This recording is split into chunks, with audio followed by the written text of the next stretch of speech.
Hey guys, what if, here's an idea, right? Seeing as summer is cancelled, what if we just have a pretend summer in the game, right? So I think we would go ahead and do that. I could fill that in, but you know what? I don't actually want to do building work now. I don't want to do weeding and gardening. What I want to do is have a look at the stuff I've got, and let's go back to my base, the base with the other stuff in it. So what we got in there, we got bits for guns. Yep, that looks like what we want. So we'll open that door and drive. Very quiet. Why is that? Sound. There we go.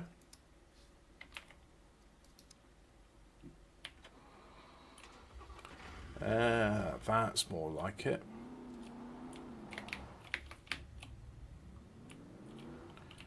No, haven't smashed the lights, that's good. So we'll go back, and when I'm back, what I'm going to do is I'm going to collect some stuff. Yep, I'm going to collect some things. Hopefully my food and stuff is... I'm an idiot. I really need to be focusing on the road when driving. And I don't have any of those. Fuck it. Might as well just smash into the door. Makes no difference.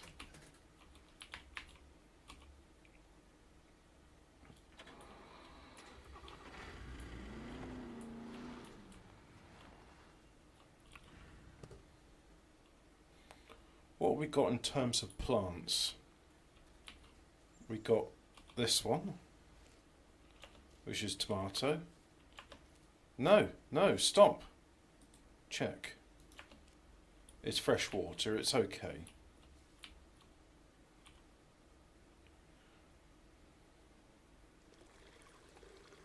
Right, so now that's done. What have we got? We got more weeding and stuff. I'm pretty sure I planted something fun here. I mean, that's a tomato, it's not that fun. What's that growing there? Dunno, doesn't say I can search it. But, I mean, you know, it's pretty cool. I got chilies growing. I've got onions, or an onion. And I have another an onion. Alright, let's have some more water, and then I will take out the weapon parts because I'm not using them now. So let me see. Got 45 ACP, got one of those, that's fine. Got the SVD magazine, and don't think I've got any ammo for it. So let's go ahead and check ammo. 22 cal, it's 7.62 by something. No, it's not any of those. Got lots of 45 ACP. 7.92, that's for the Mauser. Right. So I don't have spent all the ammo for that. I think the SKS uses the same ammo. Oh, actually, before I put you away, do I have SVD weapon parts?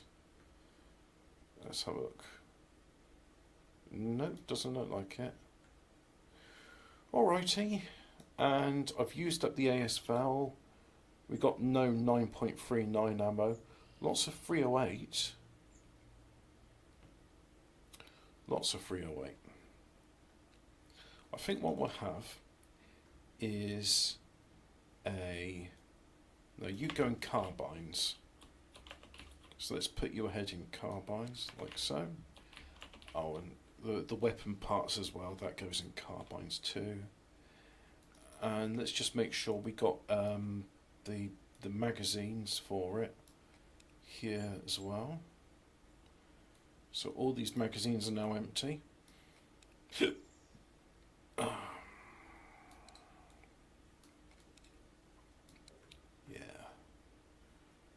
Still got 5.45 ammo. So we won't do anything with those yet. SVD magazines belong back in next to it. So let's have a look. There's the SVDs.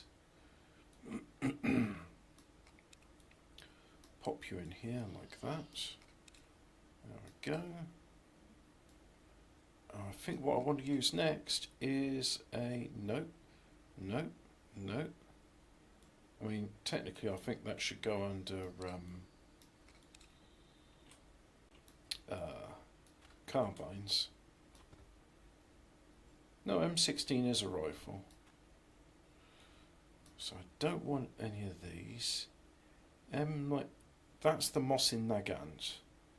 AK-47, Scar, flamethrower, nice. M16 magazines. Don't I have? There it is. Car 98. And can we have a suppressor? No. And it's got an integrated magazine, so I don't think any of these are any good. We got a scope on it already, so that's okay. Hello, Alphabet Cat. So yeah, we'll have the ammo for that. Oh yeah, and I want another gun as well. What would be a good backup to it? An AKM? What is the AKM? Examine. The AKM 7.60 by 39. So it's an AK-47, but it's different. Can I fit an RAS adapter onto it? Yeah, I can do that. That's an AK-15 suppressor. That's a hunting scope. ACOG, can I fit that on? I can fit an ACOG sight, although I don't think that's too useful. So instead of an ACOG, let's give it something that's not an ACOG, a red dot. There we are. And I got a grenade. So now, a weapon ghillie, can I fit that onto it? I can. Yeah, I was trying to find the Starship Troopers bit, but I don't think it actually shows on the screen when he's making the call to his parents. He's been terminated due to atmospheric interference. What's the stuff for the AK-15? So I am going to go ahead and assume... Oh look, that's an AK-15. What if I just use this until it's buggered, because it doesn't last too long. It's already pretty buggered to start with. RPK, Mark 18s, AK-15s. I don't think I have AK-47 mags. So, you know what? Well, no, it's not that. We'll try it. We'll go ahead and... so let's just see. M16 magazines, VHS, not the cassette tape. I got to sort this out. I don't like it. I really don't like it. Hunter 85, no. AK-15 suppressors, M16 mag, VHS, AK-15 magazine. Let's see if those are the ones. And if it's not the ones, then we'll have to swap, because there's no point... oh look, more AK-15 magazines, AWMs. There's an AK-47 that's folded. M16s. Right, so ammo. We're going to have 7.62. Yeah.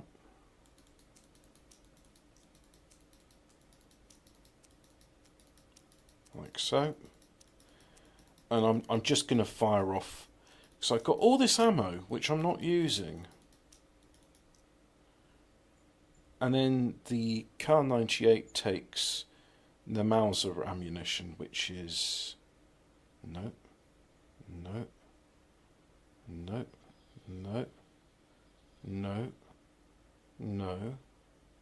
There it is, 7.92.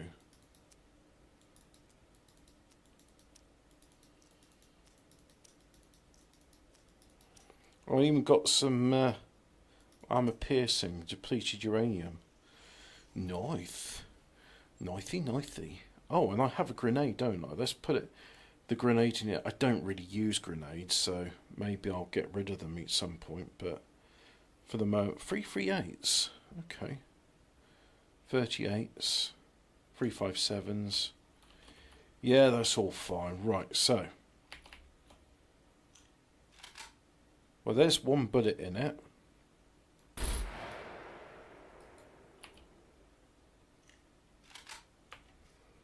So now, if we get one of these magazines, right. Now, I'm no Soviet weapons expert, so I don't know if this magazine's compatible. It might not slot in. But let's just load it up with some bullets and see what happens. No, you can put more in than that. Okay, there we go. You're good, but I'm better. No, it's not having it.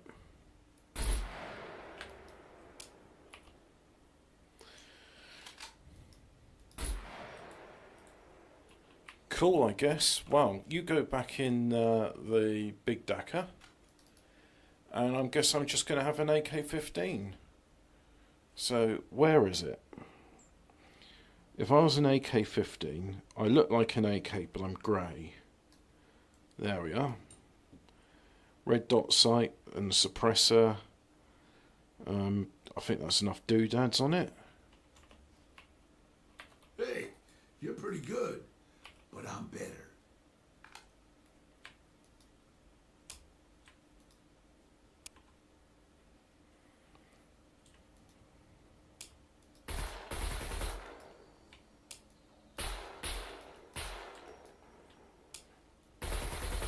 So I can have full auto or I can have semi. Alright. Oh, it's the AN-94 which does a 2-round burst.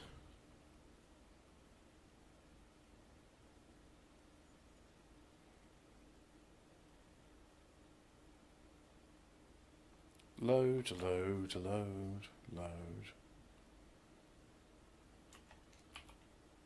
Load a bit more. Next up. Cool.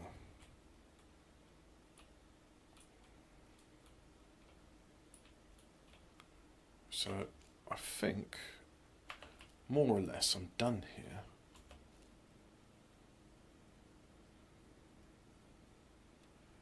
So I'll put you in medicine. Am I right in medicine? I've got bandages, I've got antibiotics. I want a sewing kit, don't I? Improvised sewing kit, that will do me.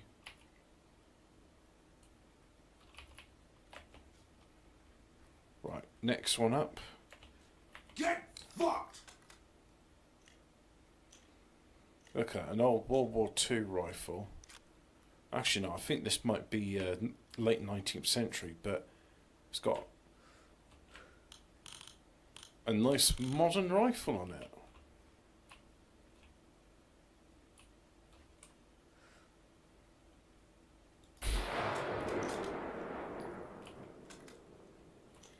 Wow, that's loud.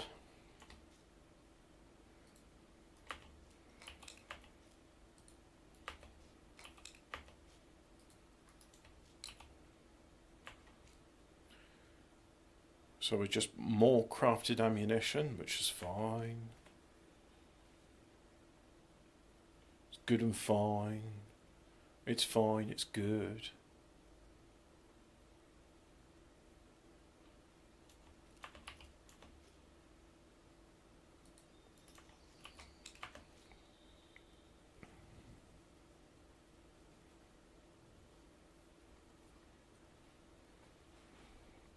That knife will survive a few stabs.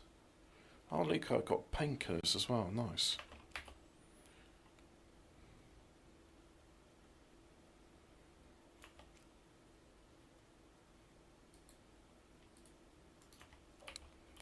Next up, more bullets. I need more bullets. Oh,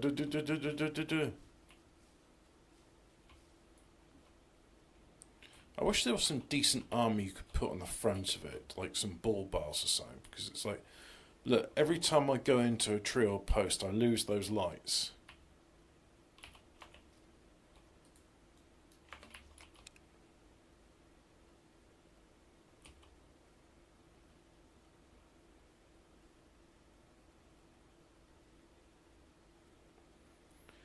Anyway, let's have Conan the Unconquered, shall we? To practice, exercising from grey dawn to purple dusk. He had dragged her from her blankets, poured buckets of water over her head when she whined of the midday heat, and threatened keel-hauling when she begged to stop her work. He had tended and bandaged blisters on her small hands as well, and to his surprise those blisters seemed at once a mark of pride to her and a spur. Akiba dropped down beside him, eyeing Yazbek with respect. She learns. Can you teach so well, and to a woman there is need of you in the army to train the many recruits we take of late? She has no ideas of sword play to unlearn, Conan replied. Also, she does exactly as I say. Exactly. You're good. Laughed, lifting an eyebrow. At the look on Conan's face, he pulled his countenance into an expression of exaggerated blandness. Does your stomach still trouble you? The youthful Cimmerian asked hopefully. My head and my legs now ignore the pitching, Akiba replied with a fixed grin. Conan gave him a doubtful look. Then perhaps you would like some well-aged mussels?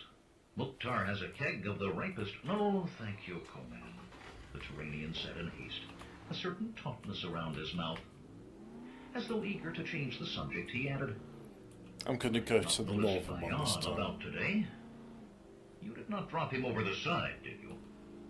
The Cimmerian's mouth tightened. I overheard him discussing his plans for Yazbek, and I spoke to him about it. In friendly fashion, I trust. 'Tis you who mutters that these sea rats would welcome an excuse to slit our throats. In friendly fashion, Conan agreed. He is nursing his bruises in his blankets this day. Good, the Turanian said grimly.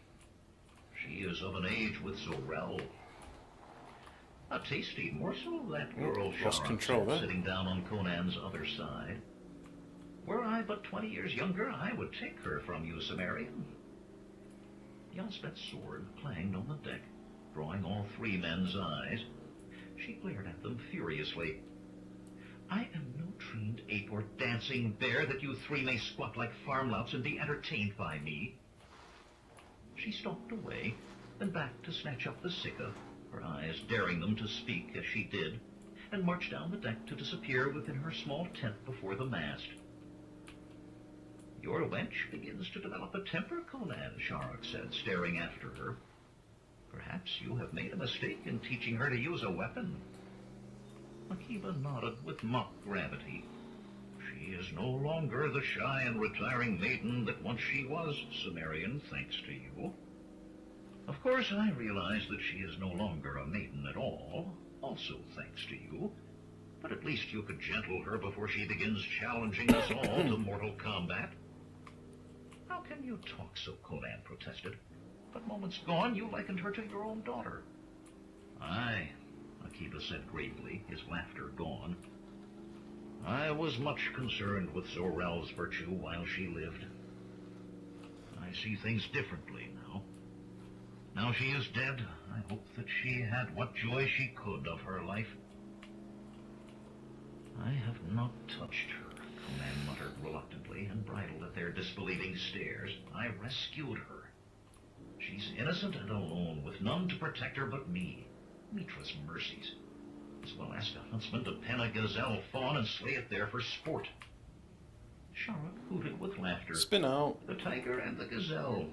But which of you is which? Which hunter, which prey? The wench has you marked, Cimmerian. 'Tis true, Akiba said. He essayed a slight smile. The girl is among those aboard this vessel who think her your wench. Xandru's 9 hells, do you think to be a holy man? I may let the pair of you swim the rest of the way, Conan growled. I tell you. His words trailed off as Mukhtar loomed over the 3 men. The bull-necked man tugged at his beard, spread fan-shaped across his chest, and eyed Conan with speculation. We are followed, he said finally. A galley. Conan rose smoothly to his feet and strode to the stern, Akiba and Sharok scrambling in his wake. Mukhtar followed more slowly.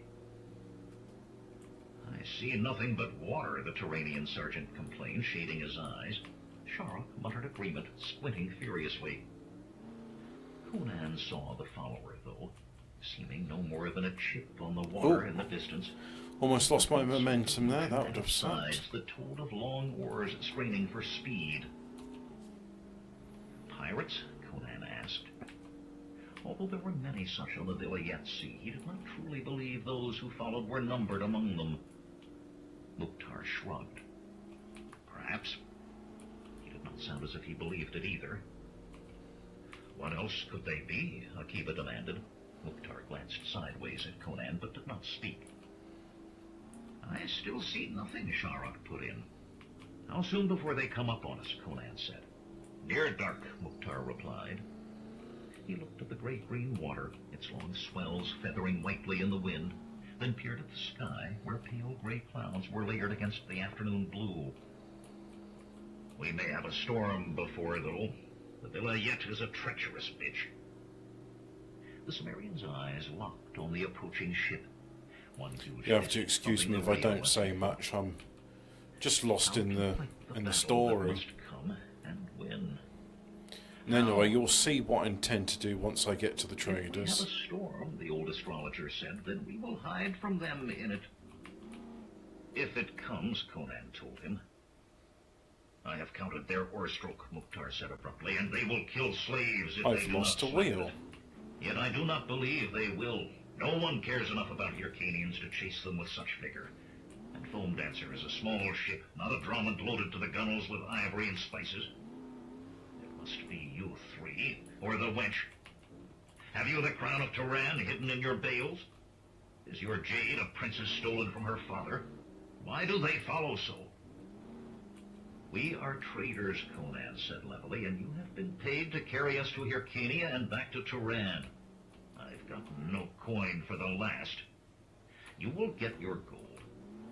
Unless Am you I let going to pirates take survive our there? trade goods and your ship. Then all you'll receive is a slaver's manacles, and you survive. Motioning the others to follow, the big Cimmerian left Mukhtar muttering into his beard and peering at the ship behind. In the waist of the ship, Conan took a place by the rail, where he too could watch the Evening! Oh my god, it's evening! seemed Yes, larger. good evening, Interdimensional Lizard. galley. Joined them. Welcome. I'm listening to more Conan the Barbarian, and I'm limping to... Can you see why I'm limping? Snarled at the same instant that Akiba I'm missing a nodded. wheel, so I'm limping towards the trader. Shook his staff at the galley with surprising fierceness. Let him send his demons. I am ready for them. Tomor's dark eyes shone. This time we will carve him as a haunch of beef if he has 1,000 demons. Conan met Akiba's gaze.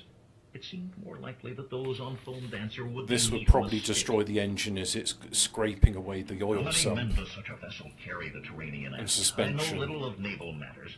Conan's own knowledge of the But sea that's was okay. limited to his short We'll time get with the there. smugglers in Sultana. This mechanic can fix But he had been anything. pursued by such vessels before.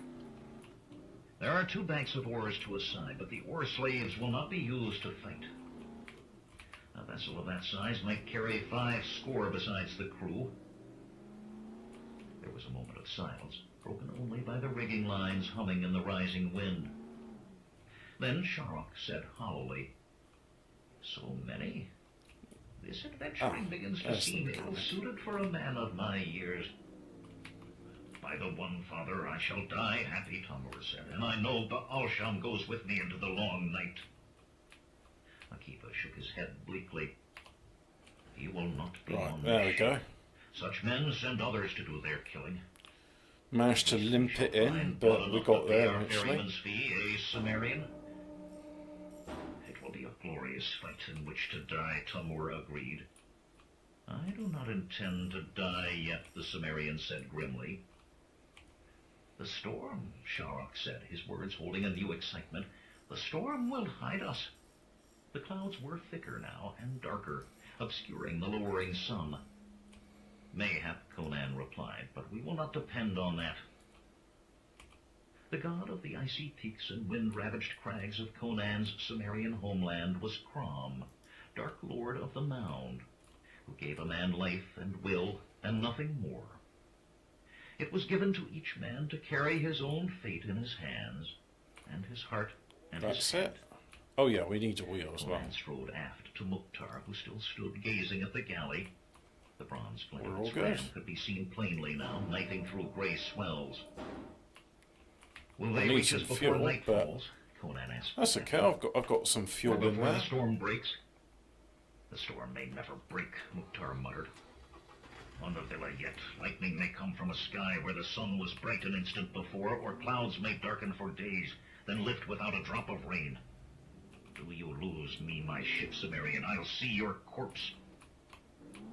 It was in my mind you were a sea captain, Conan taunted, not an old woman wanting only to play with her grandchildren. He waited for Mukhtar's neck to swell with anger and his face empurple, then went on. Listen, we may all be saved. For as long as we are able, we must run before them. Then, as Conan spoke, the dark color slowly left Mukhtar's face. Let's see. Once he blanched and tried to stop the Sumerian's flow of words, but Conan would not pause for the other's objections. Yep, I'll have He those. pressed on, and after a time, Mukhtar began to listen intently, then to nod. And where's the He said AK-15? finally, by Dagon's golden tail, it may just work. See to your nomads, Sumerian. Whirling with more agility than would have seemed possible, the bulky captain I'll roared. have some of those as To well. me, you whoresome dogs! To me, and listen to how I'll save your worthless hide still another time! What in Mitra's name is that all about? Akiva asked when Conan was back at the rail. As Mukhtar's voice rose and fell in waves, haranguing the crew in the stern, Conan told his companions what he planned. A grin appeared on Sharok's thin face, and he broke into a little dance. We have Yep, them! I'll have some we of those, have yeah. them! What a grand adventure! Tamur's smile was wolfish. Whether we escape or die, this will be a thing to be told around the campfires. Come, Turanian, and show us if any remnant of Hyrcanian blood remains in you. Oh, I With a can't running pick shake it of up. his Okay. head, Akiva followed Tamur to join the other nomads. It was done then, Conan thought. Nothing remained but Yazbet. Even as her name came into his head, she was there before him. Her soft Giddy brown wrapped. eyes caressed his face. I heard, she said. Where is my place in this? I will make you a place Equip. in the midst of the bales, he told her, where you will be safe. Prepare. From archers or slingers, Equip. at least. I will not hide. Her eyes flashed, suddenly no longer soft. You've taught me much, but not to be a coward. You'll hide if I must bind you hand and foot. But if it comes to that, I promise you'll not sit without wincing for a 10-day. Give me your sword, he added abruptly. My sword? No. She clutched the hilt protectively, but he snatched the blade from her and started down the deck. She followed Let's in put loose silence, ammo in the jacket. tear-filled eyes seeming to fill her face. In front of the mast, the ship's grindstone, where the crew sharpened axes and swords alike, was fastened securely to the planking. Working the foot treadle, Conan sent the edge of the blunt sika to the spinning stone. Sparks showered from the metal. With his free hand, he dripped oil from a clay jug onto the wheel. The heat must not grow too great, or the temper of the blade would be ruined. Yazbet scrubbed a hand across her cheek, damp with tears. I thought that you meant to... that you... You are no woman warrior, he said gruffly, not in these few days. But you may have need to defend yourself, and the worst comes. Then you will not make me, she began, but he quelled her with an icy glance. The blood of battle was Right, that's rising in it. him, driving out what small softness he had within. When steel was bared, the slightest remnant of gentleness could slay the one who bore it. Fiery sparks. So this fountained from region, steel just that over was 10 no harder degrees. than him who sharpened it. And yet somehow we got snow. 16. About Foam Dancer's deck, men rushed, readying the parts of Conan's plan. The clouds darkened above, as if dusk had come 2 turns of the glass before its time, and wind strummed the rigging like a lute.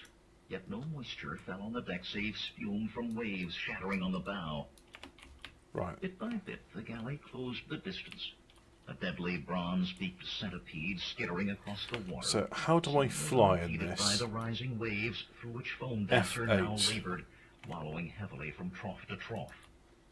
Foam Dancer seemed a sluggish water beetle waiting to die. They busy themselves in the bows, Mukhtar bellowed suddenly. Conan finished tying the line around Yazbet's waist, where she lay between stacked bales, themselves lashed firmly to the deck. You've no fear of being washed overboard now, he told her, no matter how violent the storm becomes. It's the catapult, Mukhtar cried. This will do. He started to turn away, but Yazbet seized his hand, pressing her lips to his calloused palm. I shall be waiting for you, she murmured, when the battle is done. She tucked his hand lower, and he found Right, his so there's fingers 50 of inside her them. leather jerkin, a swelling breast nestled in his hand. With an oath, he pulled his hand free. Oh, and I can't select reluctance. weapons because I'm... There is no time for that So- now, he said roughly. Did she not realize how difficult it was Whoops. for him already, he wondered, predicting a wench he can't longed to fuck. ravish. They prepare to fire, Mukhtar shouted, and put Yazbet from his mind. Now, the young Sumerian cried, cut! In the stern, Mukhtar faced her, Yeah. steering forward, Oh, man. pushing aside the burly steersman. This gun makes the loudest boom! In the bow, 2 scruffy smugglers drew curved swords and chopped. But I don't need Lines that. parted with loud snaps, and the bundles of extra sailcloth Conan had put over the side were loose. The sleek vessel leaped forward, all but jumping from wave top to wave top. Almost beneath her stern, a stone fell, half a man weight of granite, raising a fountain that drenched Mukhtar. Now, Mukhtar, Conan shouted. Snatching an oilskin bag, he ran aft. I said now! The rest of you watch the pots. The deck was dotted with scores of covered clay pots, scavenged from every corner of the ship. Some viscous foaming water swirled around them and ran across the planking. Cursing at the top of his lungs, Mukhtar heaved at the steersman's oar, its massive thickness bowing from the strain. Slowly, Foam Dancer responded, coming around.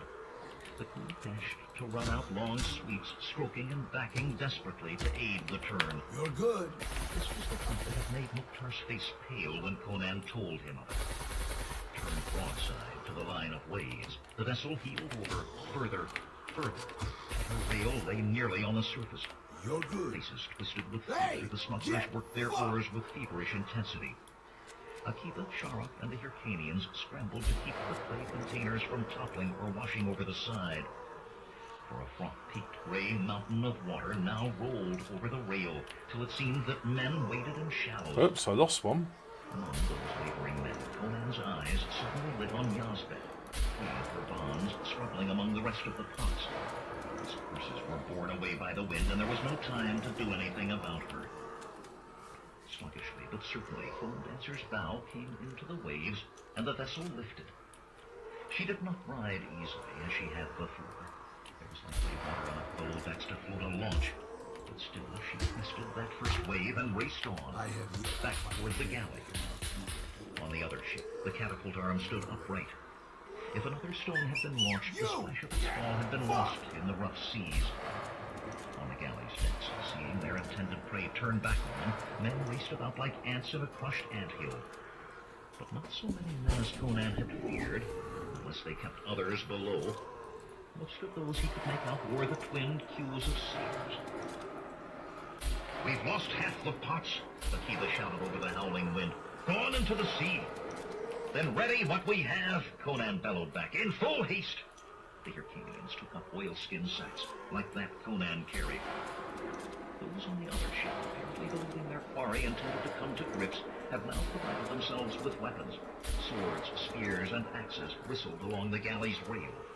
In its bow, men labored to winch down the catapult's arm for another shot, but too late, Conan knew. Foam Dancer was now too close. Undoing the strings that held the mouth of his sack, Conan drew out its dry contents. A quiver of arrows, each with rags tied behind the head, and a short, recurved bow. Near him, a Hyrcanian, already holding his bow, knocked the top from a clay prop. Within, coals glowed dully, hissing from the spray that fell inside the container. A few quick puffs fanned them to crackling flame, and into that fire Conan thrust an arrow. The cloth tied to it burst into flame. In one swift motion, the big Sumerian turned, knocked, drew, and released. The fire arrow flew straight up to the galley, lodging in a mast. His was the signal. A shower of fire arrows followed, peppering the galley. Conan fired again and again as the two ships drew closer. Though now the galley tried to veer away, Foam Dancer gave chase. On the galley, men rushed with buckets of sand to extinguish points of flame, but two blossomed for each that died. Tendrils of fire snaked up tarred ropes, and a great square sail was suddenly aflame, the conflagration whipped by shrieking wind. "Closer!" Conan called to Mukhtar. "Close under the stern!" The bull-necked man muttered, but Foam Dancer curved away from her pursuit, crossing the galley's wake a short spear throw from its stern. Hastily, Conan capped the pot of coals, edging it into the oilskin bag with ginger respect for its blistering heat. Once the sack whirled about his head, twice, and then I wonder where the rest toward of the them galley, are. dropping to its deck unnoticed by men frantically cutting away the flaming sail. "The oil!" Conan shouted, even as the sack fell. He seized another jar, this with its lid sealed in place with pitch, and threw it to smash aboard the galley. "Quickly, before the distance widens!" More sealed pots flew toward the other vessel. Half fell into tossing water, but the rest landed on the galley's stern. The two ships diverged, but now the galley's burning sail was over the side, and her men were turning to Foam Dancer. Conan pounded his fist on the rail. "Where is it?" he muttered. "Why has nothing—" Flame exploded in the stern of the galley as spreading oil at last reached the coals that had burned out of the sack. Screams rose from the galley and wild cheers from the men of Foam Dancer. In that instant, the rains came at last, a solid sheet of water that cut off all vision of the other ship. Wind that had howled now raged like a mad beast, and Mukhtar's vessel reeled to the hammer blows of waves that towered above her mast. "Keep us sailing north!" Conan shouted. He had to put his mouth close to Mukhtar's ear to be heard even so. Straightening at the steering oar, the bearded man shook his head. "You do not sail a storm of the Villa yet," he bellowed. "You survive it!" And then the wind rose, ripping away even shouted words as they left the mouth, and talk was impossible. Can I walk here on this roof? The wind did not abate. Come on. Nor did the furious waves. Gray mountains of water, their peaks whipped to violent white spray, hurled themselves at Yep, Foam that'll do. Dancer, as if the gods themselves, angered by her name, would prove that she could not dance with their displeasure.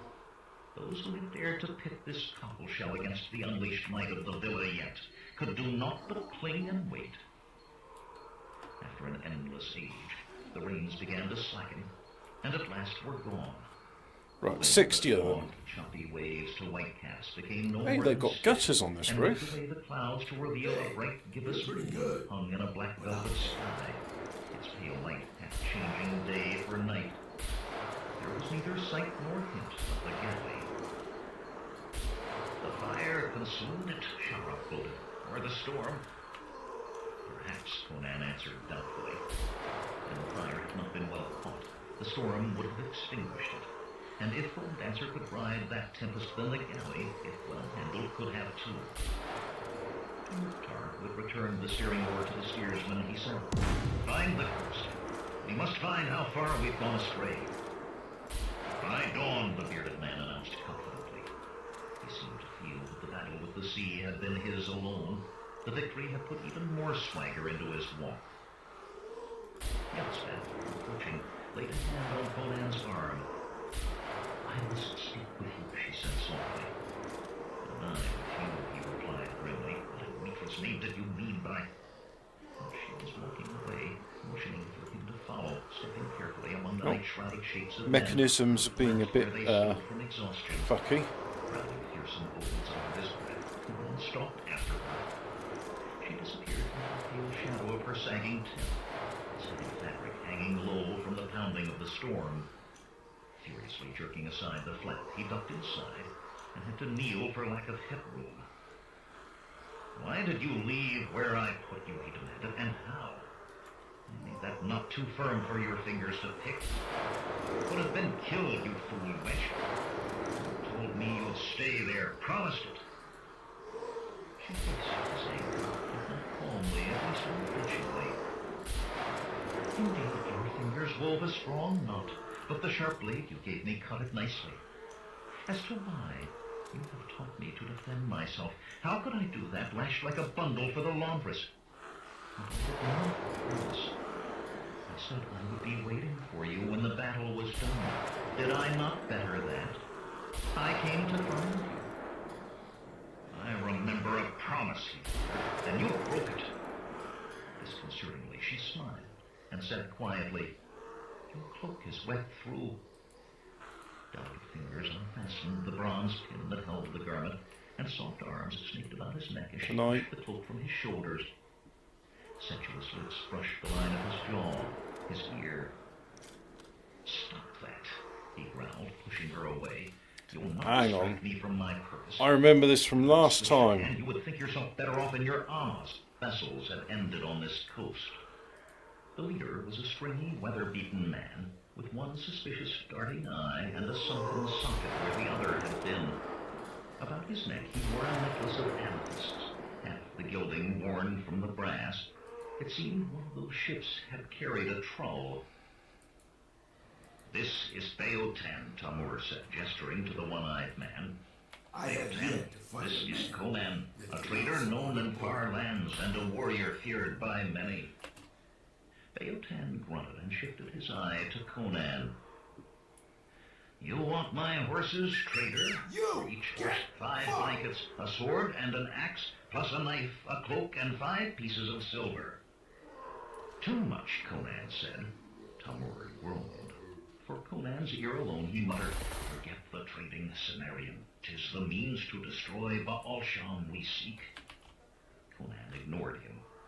Poor traders were little respected. Good check. And a lack of respect would mean poor information, if not outright lies.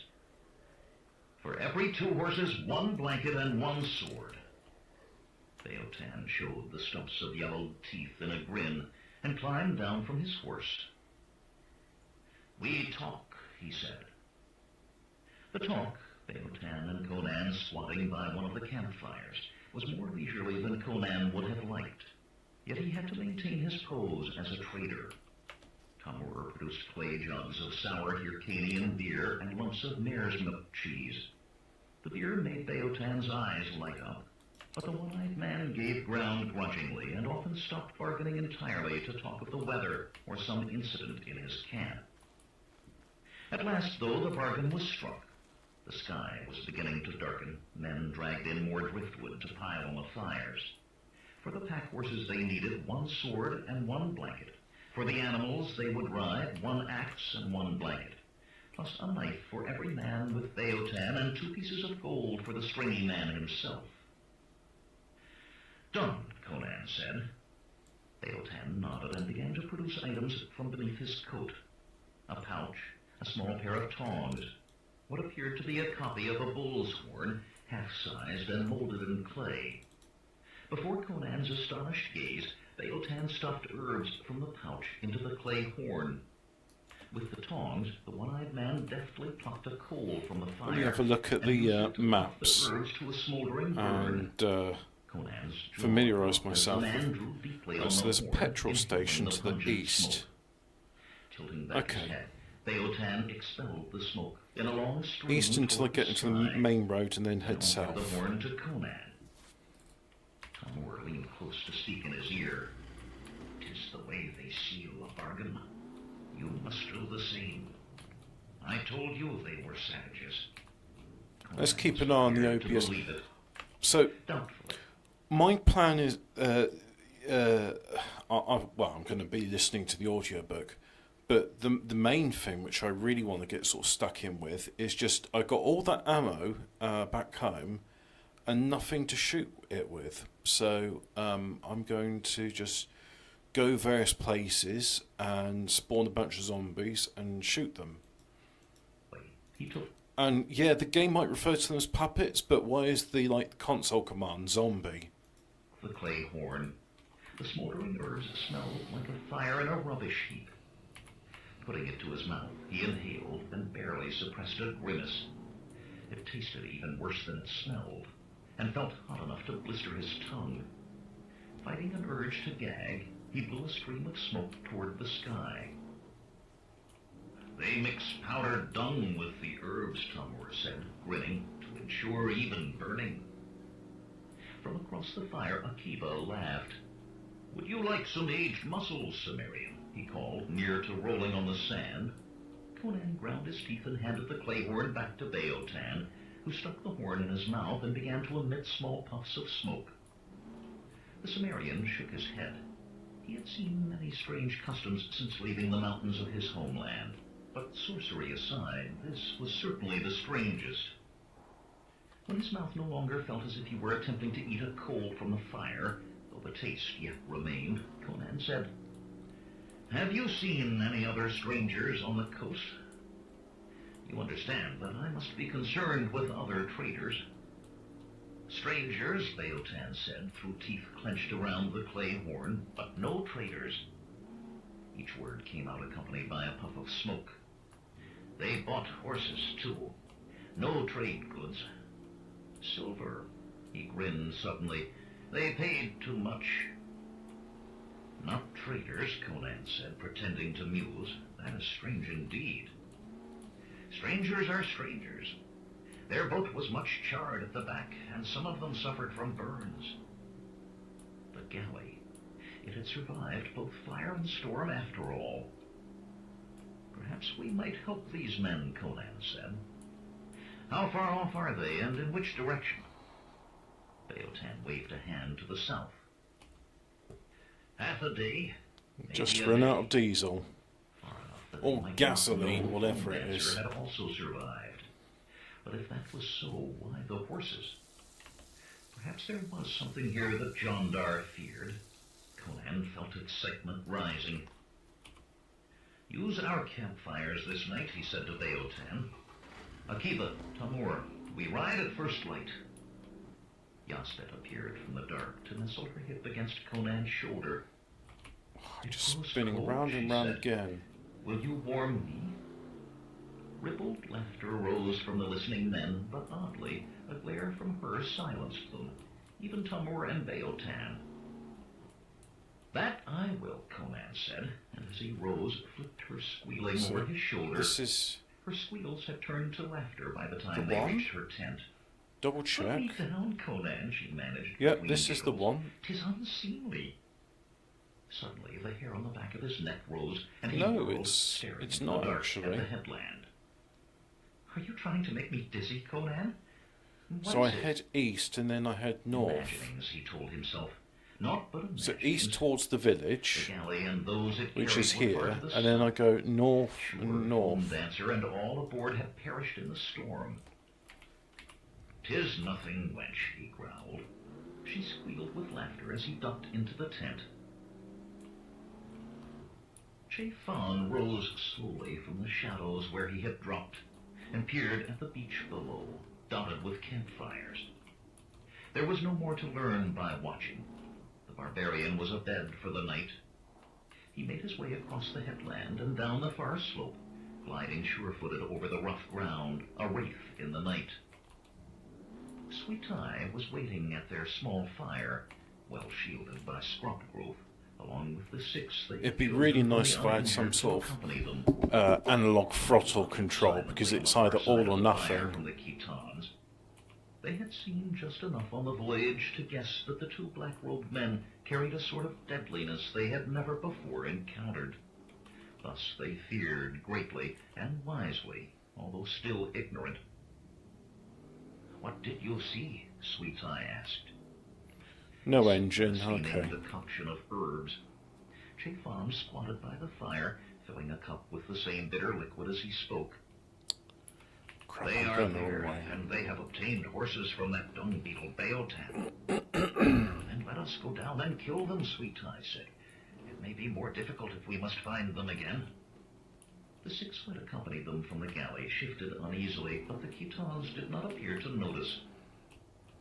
Not until they have found what they came to seek, Chafan replied. The great lord will not be pleased if we return with naught but word of their deaths. He paused. We must be careful of the barbarian called Conan. He is but a man, Sweet, I said, and would spoke. They are there, and they have obtained horses from that dung beetle Beotan. Then let us go down and kill them, Sweet. Ooh. It may be more difficult if we must find them again. Okay. The 6 who had accompanied them from the galley shifted uneasily, but the Khitans did not appear to notice. I don't think this is right. Found what they came to seek, Chafan replied. The great lord will not be pleased if we return with naught but word of their deaths. He paused. We must be careful of the barbarian called Conan. He is but a man, Sweet, I I'm a said, goat. and will die I'm a as mountain easily as any goat. other. I'll be fine. I can do this. Slowly, uncertain No, I why he had can't. spoken such a thing aloud. And yet, in his boyhood had he learned the art of appearing invisible, of hiding in the shadow of a leaf and becoming one with the night. But there was that about the muscular barbarian's gaze that seemed to penetrate all such subterfuge. That was nonsense. So, the brothers of the I'm way, still alive. and this Conan was but a man. He would die as easily as any other. Yet, the doubts remained. 18. Tugging his cloak closer about him against the brisk wind, Conan twisted on his sheepskin saddle pad to look behind. I need an off-road vehicle because this pickup truck is clearly not capable. Rolling hills, so sparsely grown with a single stunted tree, was A asserted, road. revealed no sign of Right. pursuit. So it's there. I need to get there. The pale yellow sun, giving little warmth in the chill air, rose ahead of them toward its zenith. The villa yet lay 2 nights behind. No matter what his eyes told him, deeper instinct said that someone followed. And that instinct had kept him alive at times when more civilized senses failed. The party rode well bunched, half of the Hyrcanians leading strings of pack horses, cursing. The small beasts, seeming little larger than the hampers and bales lashed to their pack saddles, tried to turn their tails into the wind whenever they found slack in the lead ropes. The men, not so encumbered, kept hands near weapons and eyes swiveling in constant watch. It was not unknown for travelers to be attacked on the plains of Hyrcania. Traders were usually immune, but more than one had lost his head. Tamur galloped his shaggy horse between Conan and Akiba. Hey! Soon we shall be at the blasted lands. You have been saying that since we left the sea, Conan. You execute the calculations on the right side. Calculations always execute from top to bottom in regards to what order the switches are flipped in. Current outputs show the result of each column. But a few more, and you must be. When both current outputs match the required outputs, pull the handle on the bottom left. Oh, that sounds fun. So it requires output 260 in that set.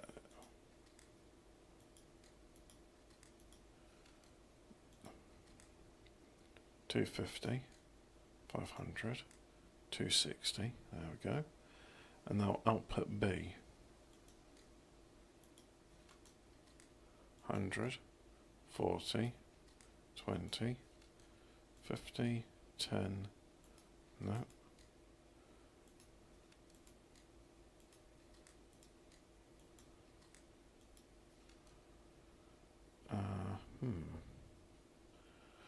Wait.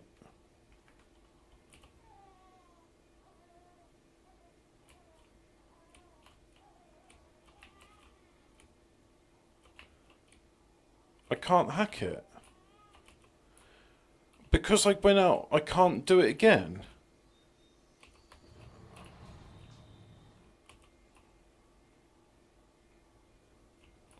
Oh, okay then.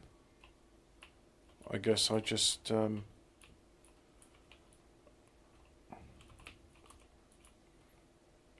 fine. I don't want to go in your creepy bunker with the baby crying noises. I bet there's a load of crap in there I'm not interested in anyway.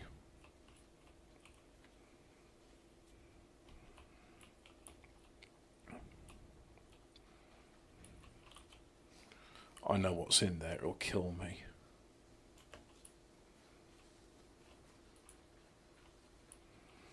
So anyway, back to Conan.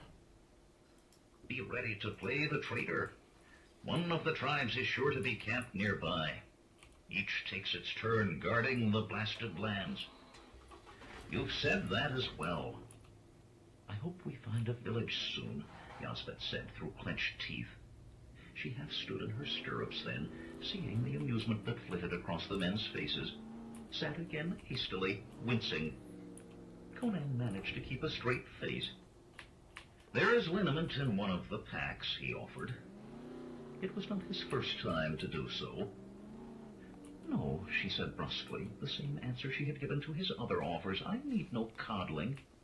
'Tis not coddling, he snapped, exasperated. Anyone may use liniment for a sore muscle. Let him rub some on, Sharok chortled. The astrologer clung to his horse awkwardly, like a stick figure placed on a pony by children. Or if not him, wench, then let me. Still your tongue won't said, grinning. I see you ride none too easily yourself, and I may take it in mind to coat you with so much liniment that you run ahead of us the rest of the way. You have done well, woman, Tamur said suddenly, surprising everyone. I thought we would have to tie you across your saddle before the sun was high. But you have the determination of a Hyrcanian. I thank you, she told him, glaring at the Cimmerian. I was not allowed. That is, I have never ridden before. I walked, or was carried in a palanquin. She eased herself on her saddle pad and muttered an oath. Sharok cackled until he broke into a fit of coughing. I will use the liniment this night, Yasbet said stiffly, though I am not certain the cure won't be worse than the disease. Good, Conan said, else by tomorrow you'll not be able to walk, much less... He broke off as they topped a rise. Spread before them was a great arc of yurts. Next one. More than 1,000 of the domed felt structures dotted the rolling plain like gray mushrooms. There's the encampment you predicted, Tamur. I suppose 'tis time for us to begin acting the part of traitors. Wait. This could be ill, the nomad said. There are perhaps 4 tribes camped here, not one. Among so many, there may well be one who remembers that we swore vengeance on Baal Sham despite the ban. Do they realize we have brought you Don't here mind to if I break do. the taboo on the blasted lands? A murmur rose from the other Hyrcanians. From the tents, 2 score of fur-capped horsemen galloped toward them, lance points glittering in the rising sun. It is too late to turn back now. Conan kicked his mount forward. Follow me, and remember to look like traitors. For violating a taboo, Tamur said, trailing after the Cimmerian, a man is flayed alive, and kept so for days while other parts important to a man are removed slowly. Burning slivers are thrust into his flesh. Flayed? Sharok said hollowly. Other parts? Burning slivers? Perhaps we could turn back after all? Yet he followed as well, as did the others, Yasbet riding with shoulders back and hand on sword hilt. Akiba So this must be where the slouch above the cased bow allies were. saddle pad. The rest of the Hyrcanians came more slowly, muttering, but they came. Tamur raised his sword hand in greeting, and no doubt to show that he did not intend to draw the weapon, as they approached the other horsemen. I see you. I am called Tamur, and am returned to my people from across the sea, bringing with me this traitor who is called Conan. I see you, the leader of the mounted nomads said, lifting his right hand. Squat and dark, mustaches thick with grease dangling below his chin, he eyed Conan suspiciously from beneath the fur cap pulled down to his shaggy brows. I am called Zutan. It is late in the year for traders.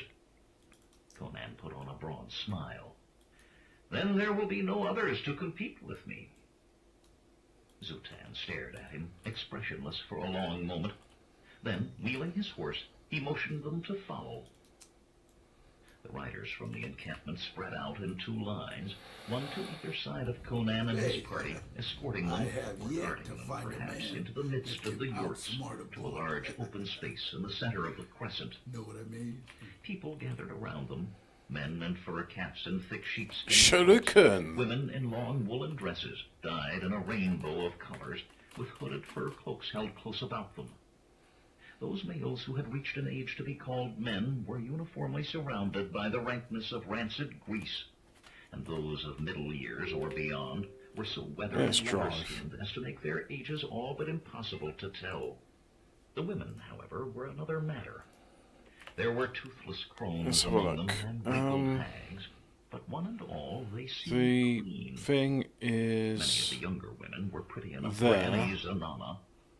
They moved lively to the tinkle of ankle bells beneath their skirts. I'm probably not too far from it now. Cold eyes followed the young giant above full smiling lips. You didn't see what I was looking at. So it's on this road here, so I've got to head. If I go onto that road, just follow it. Himself with nomad wenches.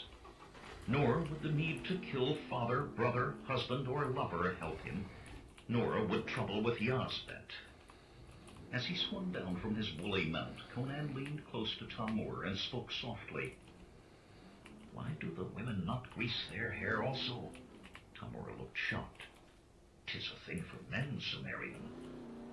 He shook his head. Hark you, I have meant to speak on this to you for some time. Many traders adopt this custom while among us. It would aid your disguise to be seen to do so. Perhaps you could grow a mustache as well. And this washing you insist on is a womanly thing. It saps the strength. I will think on these things, Conan said. He noticed Akiba, a wry smile on his dark face, peering at him over his horse.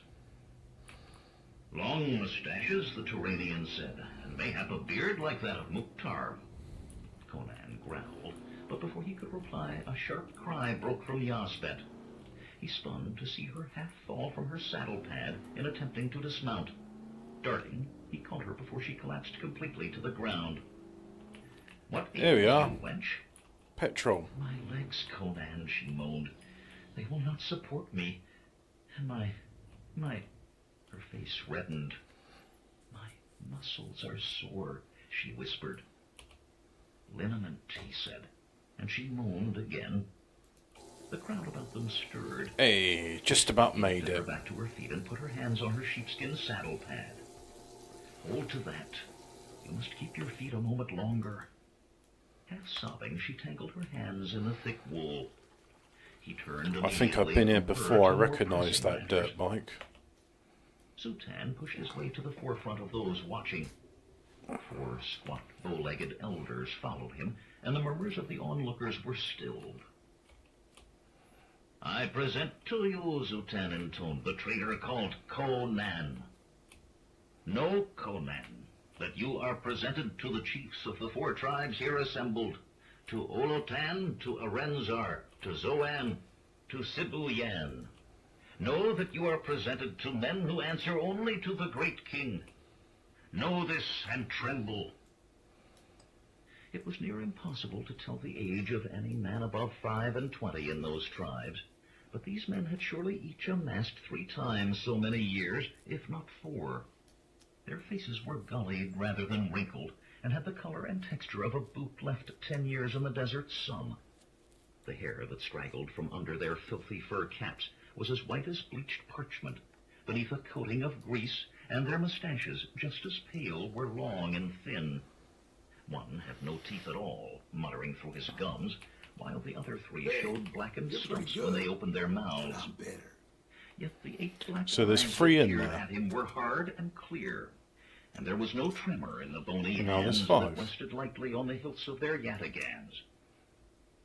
Conan raised his right hand in the greeting Tamur had used. What did I traitors have yet say to at find these a man times, who he can outsmart wondered. a bullet. Whatever he said, though, it had best come fast. Zutan was beginning to tug at his mustache impatiently. I see you. I am honored to be presented to you. I will trade fairly with your people. The four stared at him unblinkingly. You gonna get up? His mustache became more agitated. No? What else was he supposed to say, Conan thought, or do? Suddenly he turned his back on the chiefs and hurried back among the pack animals. Fuck off. Ropes eyed him with frowns.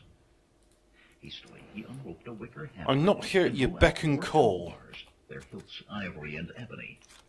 The blades had been worked with beeswax and acid into scenes of men hunting with bows from horseback, with silver rubbed across the etchings, hammered till the Argentine metal shone. Conan had raised a storm when he found the blades among the trade goods.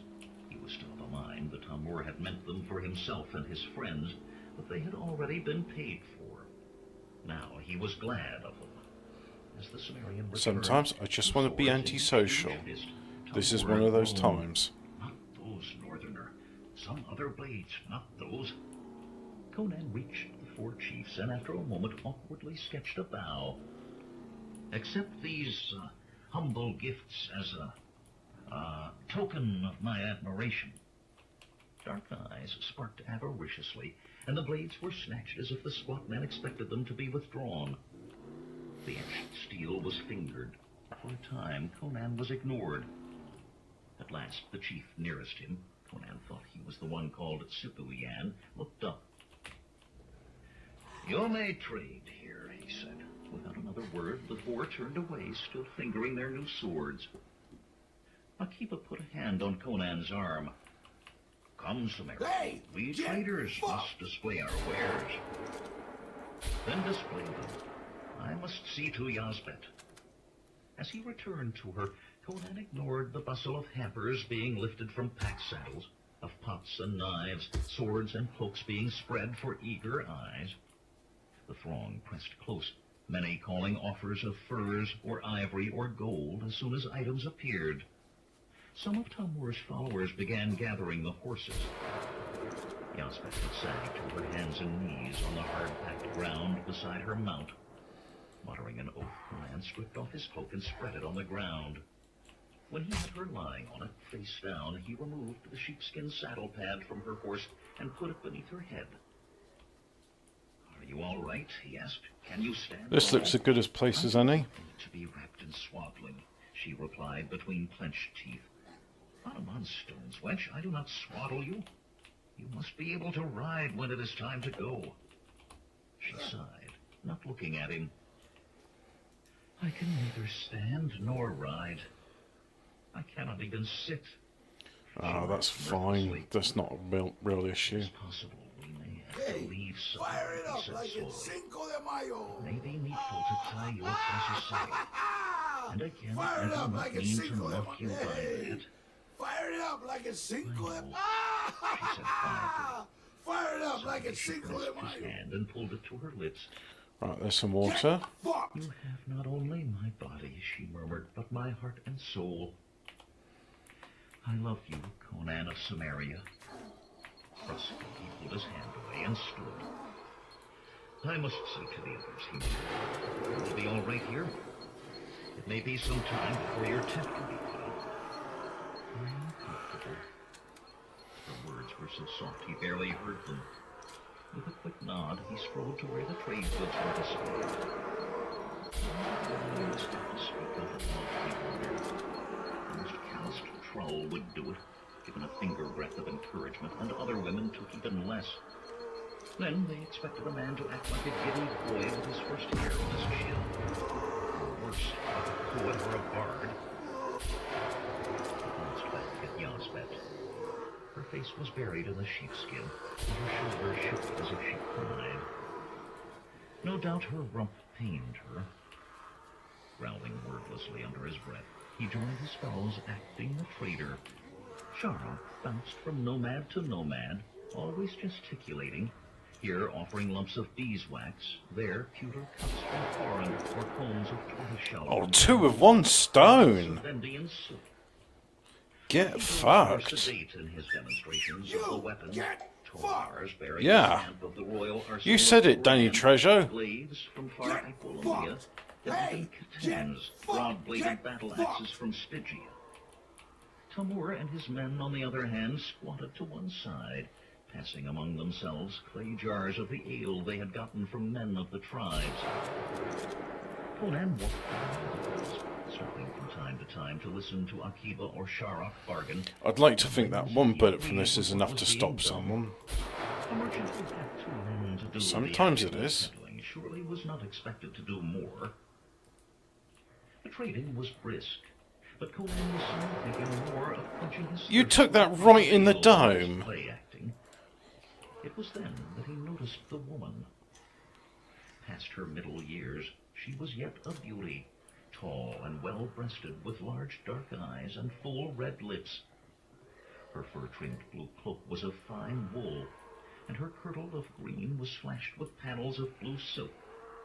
Her necklace of intricate links was gold, time to fly away. gilded brass. The brooch I that want her to cloak was a get large away, emerald, I and want the to bracelets at her wrists fly were of matched away. amethysts. Yeah, And yeah, they had no eye for the yeah. perfumes or gilded trinkets that Sharok bartered away. Her gaze never left the muscular Sumerian. An interested gaze. Conan judged her to be the woman Right, of a so there should be wealthy man, 50 of perhaps them. even of a chief. And Hey, made her just get the sort of woman he should avoid, more so than the other women of the tribe. He made sure there was nothing in his expression that she could read as invitation, and turned away to make a show of studying the goods laid out on a nearby blanket. "You are young to be a trader," a deep female voice said behind him.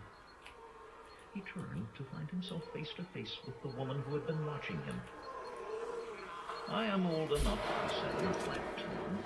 It was a touchy point, especially with women. The smile was half mocking, and something more. "But you are still young. A man must begin at some age. Do you wish to trade for something?" I would think you would be demonstrating the swords and spears to the men, youngling. Her gaze clasped the breadth of his shoulders, trailed out fingers across the tunic strained by the muscles of his deep chest. "Perhaps coal for your eyes." He snatched a small blue-glazed jar from the blanket and held it out to her. His eyes searched the crowd for a man taking an unfriendly interest in their conversation. This woman would have men after her when she was a grandmother. "From the way that sword sits on your hip, I would name you not merchant, but..." She put a finger to her lips as if in thought. "I am a trader," he said emphatically. "If not coal, perhaps perfume." "Nothing," she said, amusement in her eyes. "For now, at least. Later, I will have How much more of this something ammo have I you got? I've got 2 there and 2 there. Oh, to look at over the 22. shoulder. And that is traitor. Low musical thunder after she had disappeared into the crowd. With a sudden sharp crack, the small jar shattered in Conan's grip.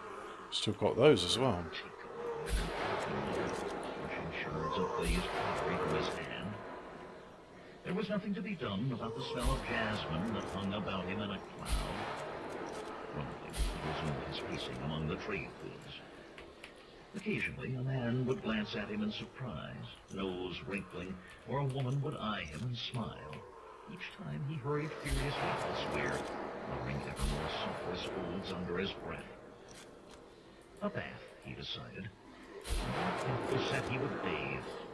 Ultra-blast all the Hyrcanians if they thought it unmanly. 19. Throughout the day, the trading continued briskly. Goods from the west were goods looted from eastern caravans. As twilight filled the air, Zoltan returned. The bargaining tribespeople began to trail away at his appearance. I will show you to your sleeping place, the greasy-mustached Hyrcanian said. Come. And he stalked off in the rolling walk of one more used to the back of a horse than to his own feet. Conan set the others to repacking the tree. Oh, can't cycle that mechanism. In an exhausted sleep so deep that she barely stirred as he carried her after Zoltan to a spot a full 300 paces from the yurts. You sleep here, the nomad said. It would be dangerous to leave your fires after dark. The guards do not know you. You might be injured. No, it works. That thought apparently caused no pain in his heart. Traitors might be necessary, his expression said, but they warranted neither the hospitality of shelter nor trust.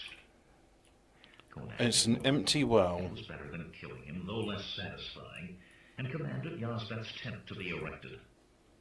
As soon as the stakes were driven and the ropes drawn taut, he carried her inside. She gave but a sleepy murmur as he Need removed to her have garments a and wrapped wee. her in blankets. Perhaps sleep would help her, he thought. Don't you fucking dare. Jasmine that was beginning Oh, to you grow son of a tense. bitch. Sleep would not How dare you? I'm having a piss for fuck's sake. Sultan was gone. Cunt. The sky grew blacker by the I have moment, yet and fires of dried dung cast small pools of light. The yurts could have been half a world away. You want to interrupt me whilst I'm Fires having were a all pee? inside, and the encampment of the tribes was lost in the dark. The horses had been tied to a picket line. Oh, near which apparently the I'm done trade goods pissing. Were shadowy mounds. Straight to those mounds Conan went, rummaging through them until he found a lump of harsh soap. Thrusting it into his belt pouch, he hefted 2 water bags in each hand and stalked into the night. When he returned, an odor of lye came from him, and it was all he could do to stop his teeth from chattering in the chill wind that whipped across the plain.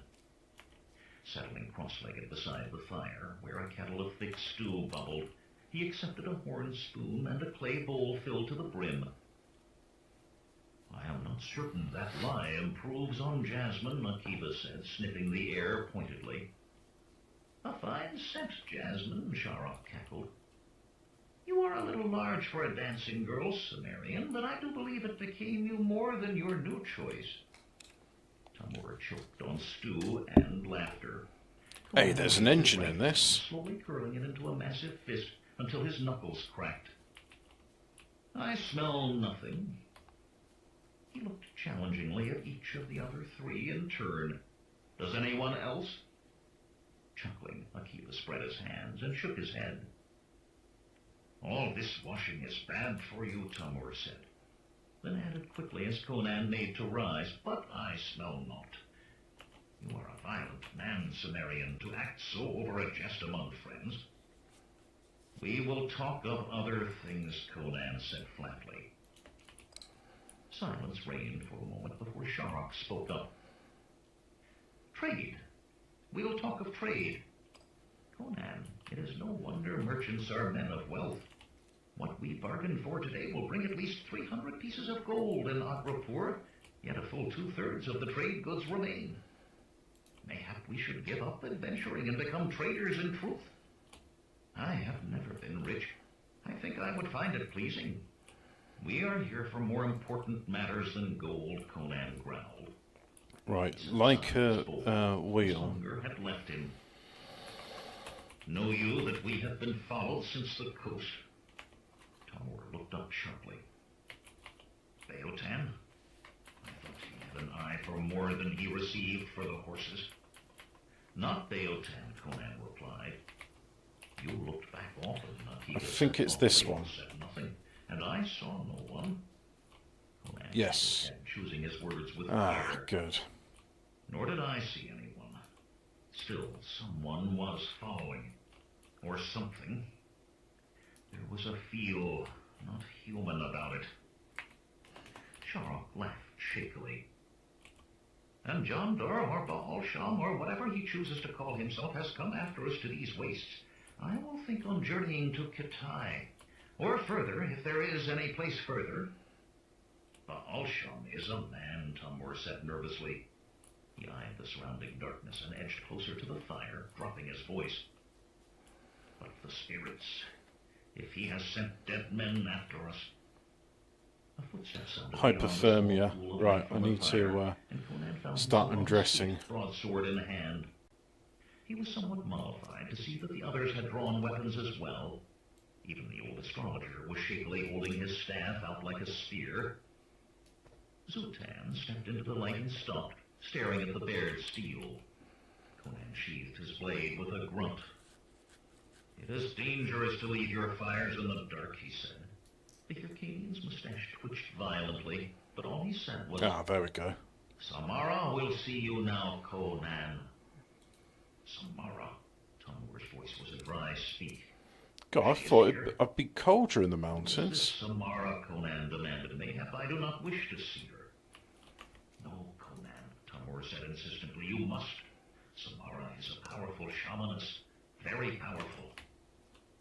"A shamaness," Sharok snorted. "Women should not be allowed to meddle in such matters." "Hold your tongue, old man," Tumblr snapped, "else you may find your manhood turned to dust or your bones to water. She is powerful, I say." He Needs a battery. And was grimacing vigorously at Conan. The young Sumerian eyed him doubtfully, wondering if Tumblr's fear of this woman was enough to unhinge him. "Why does Samara wish to see me?" he asked. "Samara does not give reasons," Zutan replied. "She summons, and those she summons come, even chiefs." "I will go to her," Conan said. Tumblr's groan was Oh, another loud. one where it's just going to disappear my car jack. Fine. They walked to the yurts in silence. The nomad would not deign to converse with a trader, and Conan had his own thoughts to occupy him. Why did this Samara wish to speak with him? Her sorceress arts could have told her the true reason for his presence in Hyrcania, but only if she had purposely sought it out. In his experience of such things, nothing was found unsought, and nothing was sought casually. Knowledge had its price when gained by thaumaturgical means, and though he had met sorcery and magic in many forms, never had he So I wanted do to that, to and then satisfy mere curiosity. one of my vehicles If is Samara had here. been a man, he could have first explained, then, and that did not work, slain the fellow.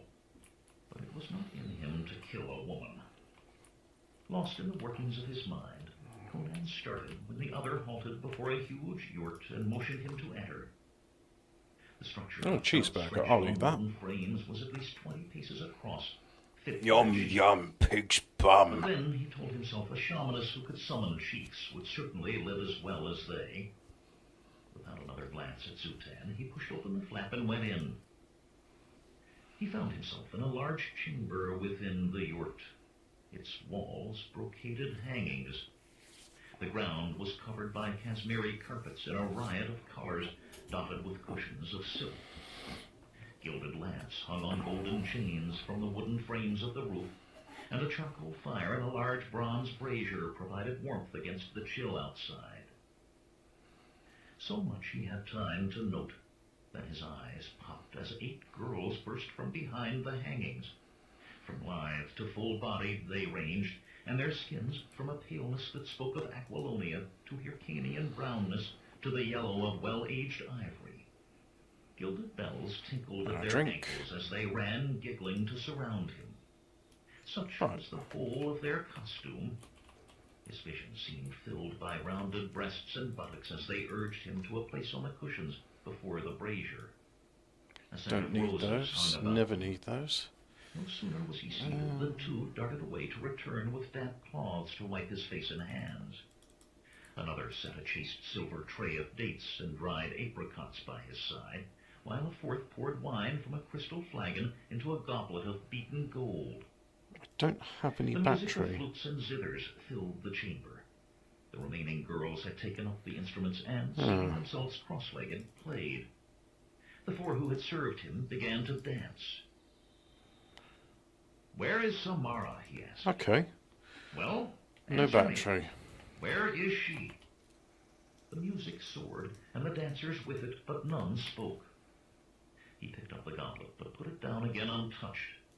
Strong powders could be put in wine. He wagered that this shamaness knew of them. Best he neither eat nor drink till he was gone from Samara's dwelling place.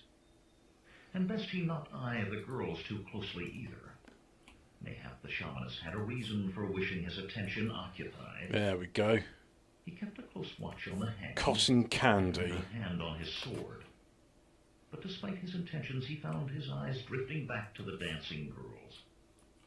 Graceful as gazelles, they leaped, legs striding wide on air, then rolled to the carpets, hips thrusting in abandon. Can't paint the tyres Sweat for some stained his reason. forehead, and he wondered if perhaps the fire in the brazier made the yurt too hot. Did Miss Swartwell remain away much longer, he might forget himself. Can't paint the bumper. Even though they would not talk, these girls might be willing to disport themselves with a young northerner.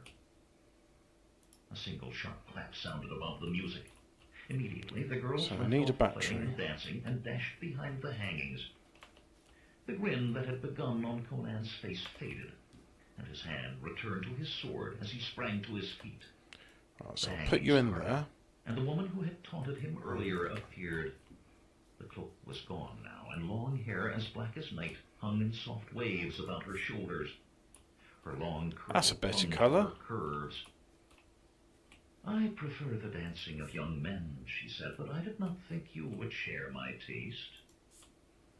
You, Conan said incredulously, you are Samara?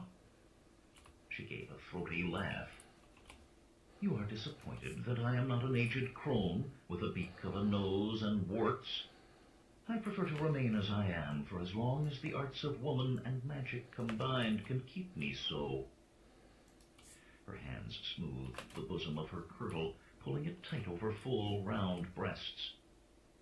Some say I am still beautiful. Delicately wetting her lips, she moved closer. Do you think so? The woman Which? had no need of sorcery for distraction, Conan thought. The musk of her perfume seemed to snare his brain. With no more than what was known to every woman, she had his blood inflamed, his throat thick with desire. Why did you send for me? He rasped. Her dark eyes caressed his face more sensuously than hands might have done, slid lingeringly across his broad shoulders and massive chest. Her nostrils flared. You washed the scent away, she said, a touch of mocking disappointment in her tone. Hyrcanian women are used to men who smell of sweat and horse and grease. That scent would have gained you many favorable looks. But even so, you are Right, take the exotic, car battery out. with your muscles and your size, and that pale skin, and those eyes. Her slender fingers stopped a hair's breadth from his face, tracing along his cheek. And I've lost another car, Jack. The color of the Bastard. sky, she whispered, and as changeable. The spring sky after a rain, the sky of a fall morning. And when you are angry, a sky of thunder and storms. An exotic giant. You could have your pick of half the women in this encampment, perhaps 3 or 4 at a time, if such is your taste.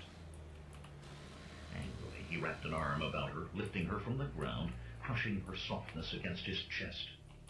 His free hand tangled in her hair, and the blue eyes that stared into hers did indeed have much of the storm in them. Taunting me is a dangerous scheme, he said, even for a sorceress. She stared back unperturbed, a secretive smile dancing on her lips. When do you mean to enter the blasted lands, Outlander? Involuntarily his grip tightened, wringing a gasp from her. There was naught of the sky in his gaze now, but rather ice and steel. It is a foolish time to reveal your sorceries, woman. I am at your mercy. Hello, lone stranger. With a sigh that smacked of contentment, she wriggled to a more comfortable position, shifting her breasts disturbingly against his furred chest. You could break my neck merely by flexing your arm, or snap my spine like a twig. I can certainly perform no magic held as I am, Perhaps I have made myself helpless before your strength to prove that I mean you no harm. I think you are as helpless as a tigress, he said wryly. Abruptly, he set her heels on the carpets.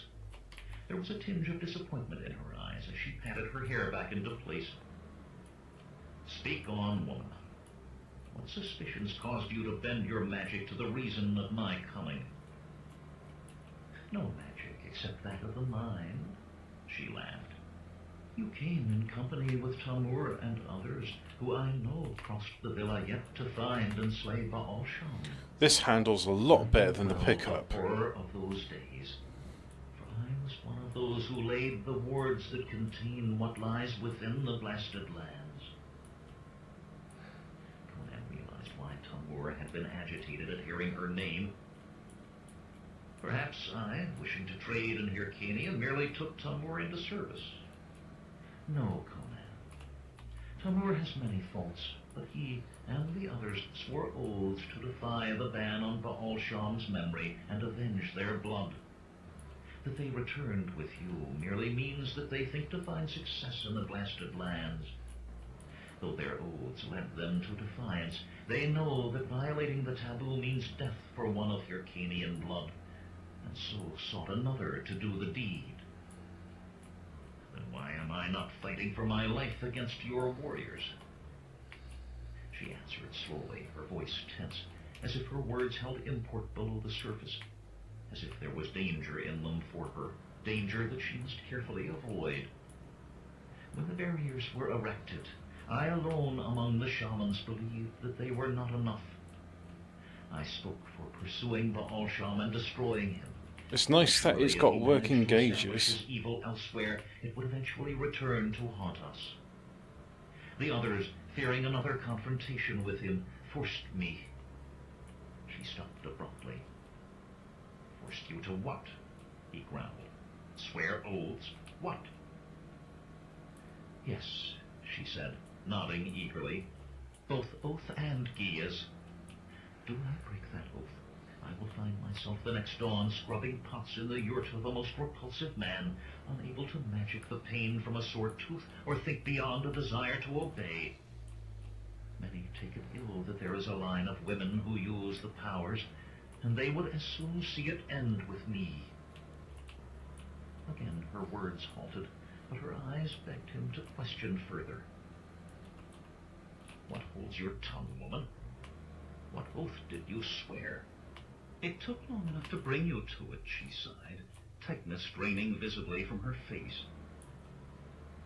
Firstly, I can speak to no one of the oaths unless asked.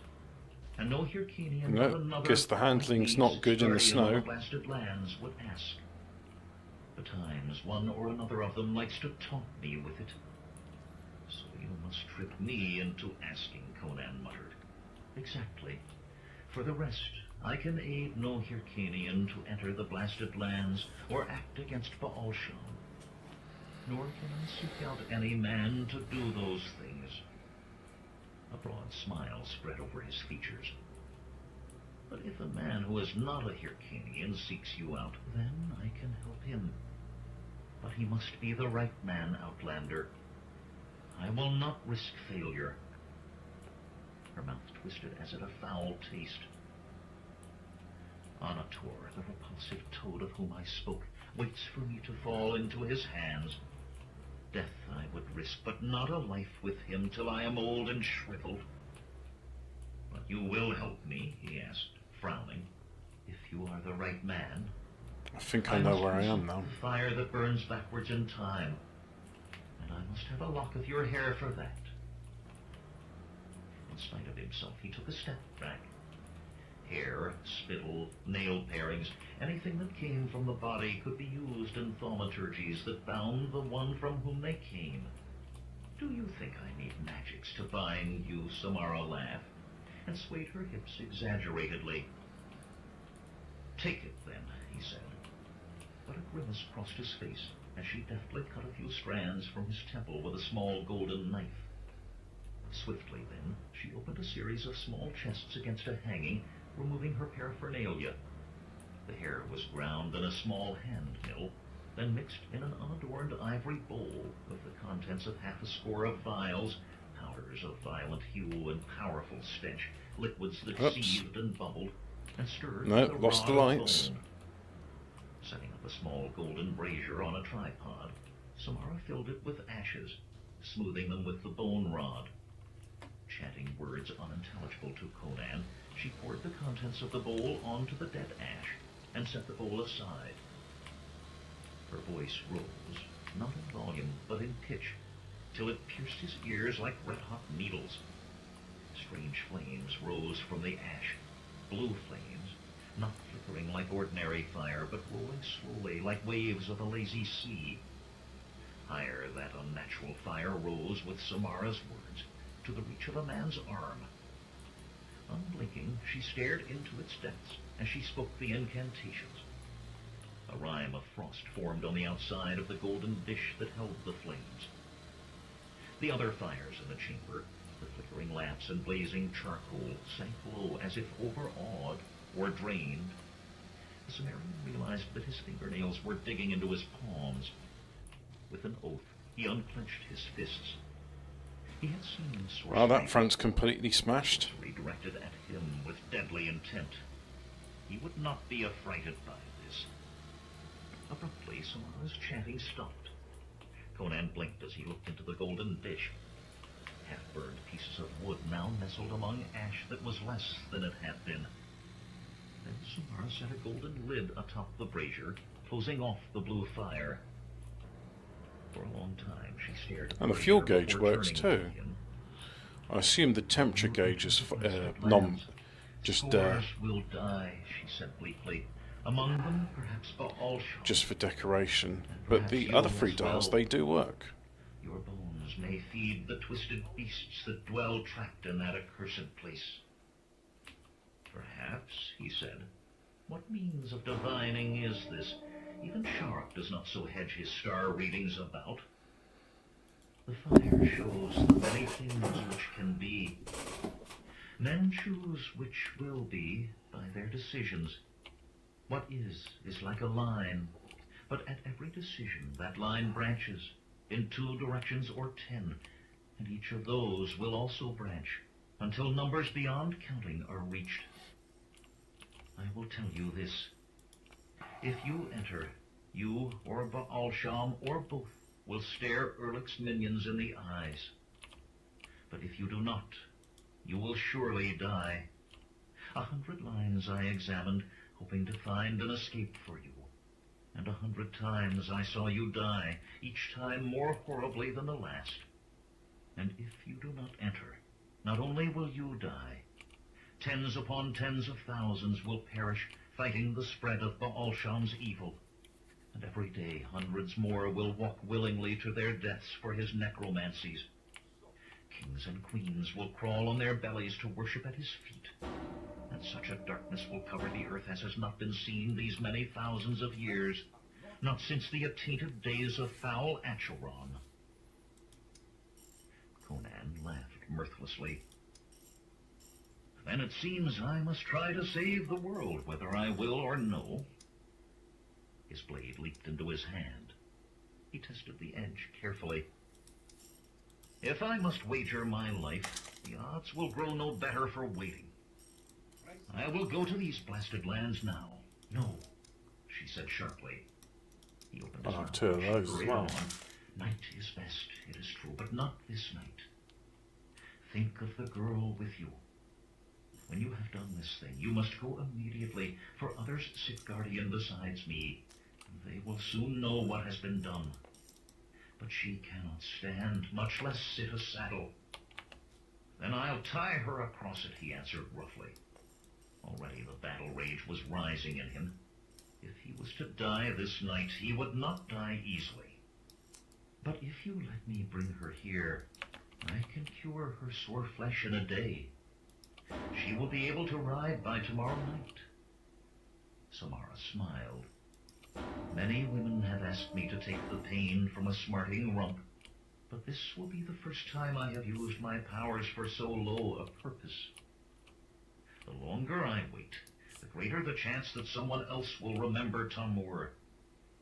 But you still cannot enter the blasted lands without any Can I help. pet the wing bearers? The barrier of the outer circle will slay only those of Hyrcanian blood, but that of the inner circle, where you must go if you are to find what you seek, will destroy anything that lives. Oh, it's a 4x4. I must give you special powers. I wonder if to that's like the spread Fiat Panda and teach you then. incantations if you are to survive.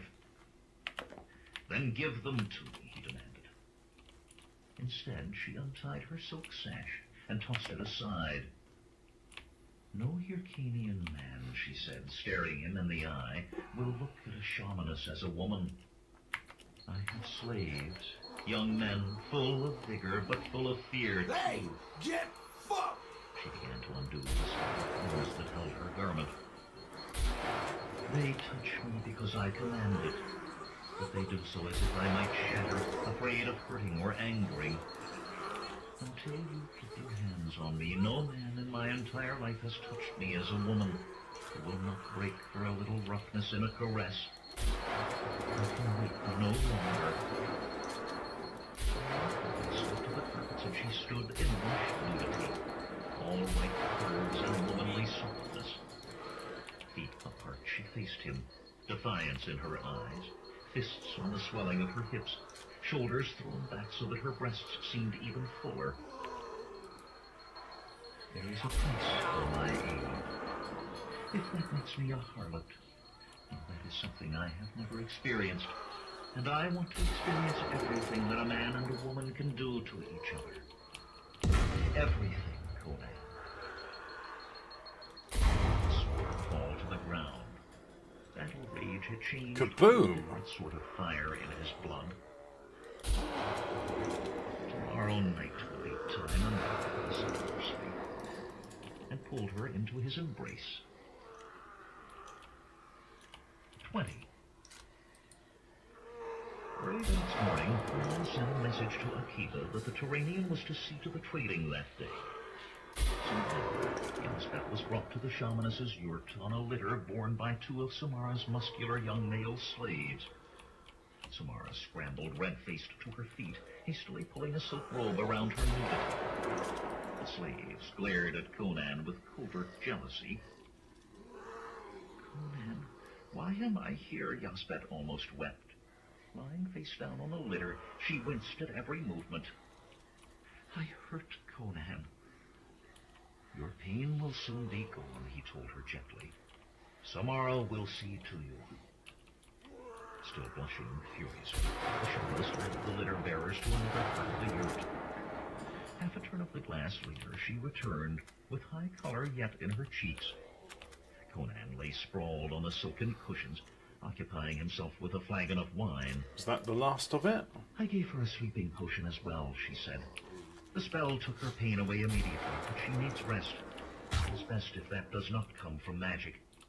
If I relieved her fatigue so, she would repay it 10 times over later. The powers always demand repayment.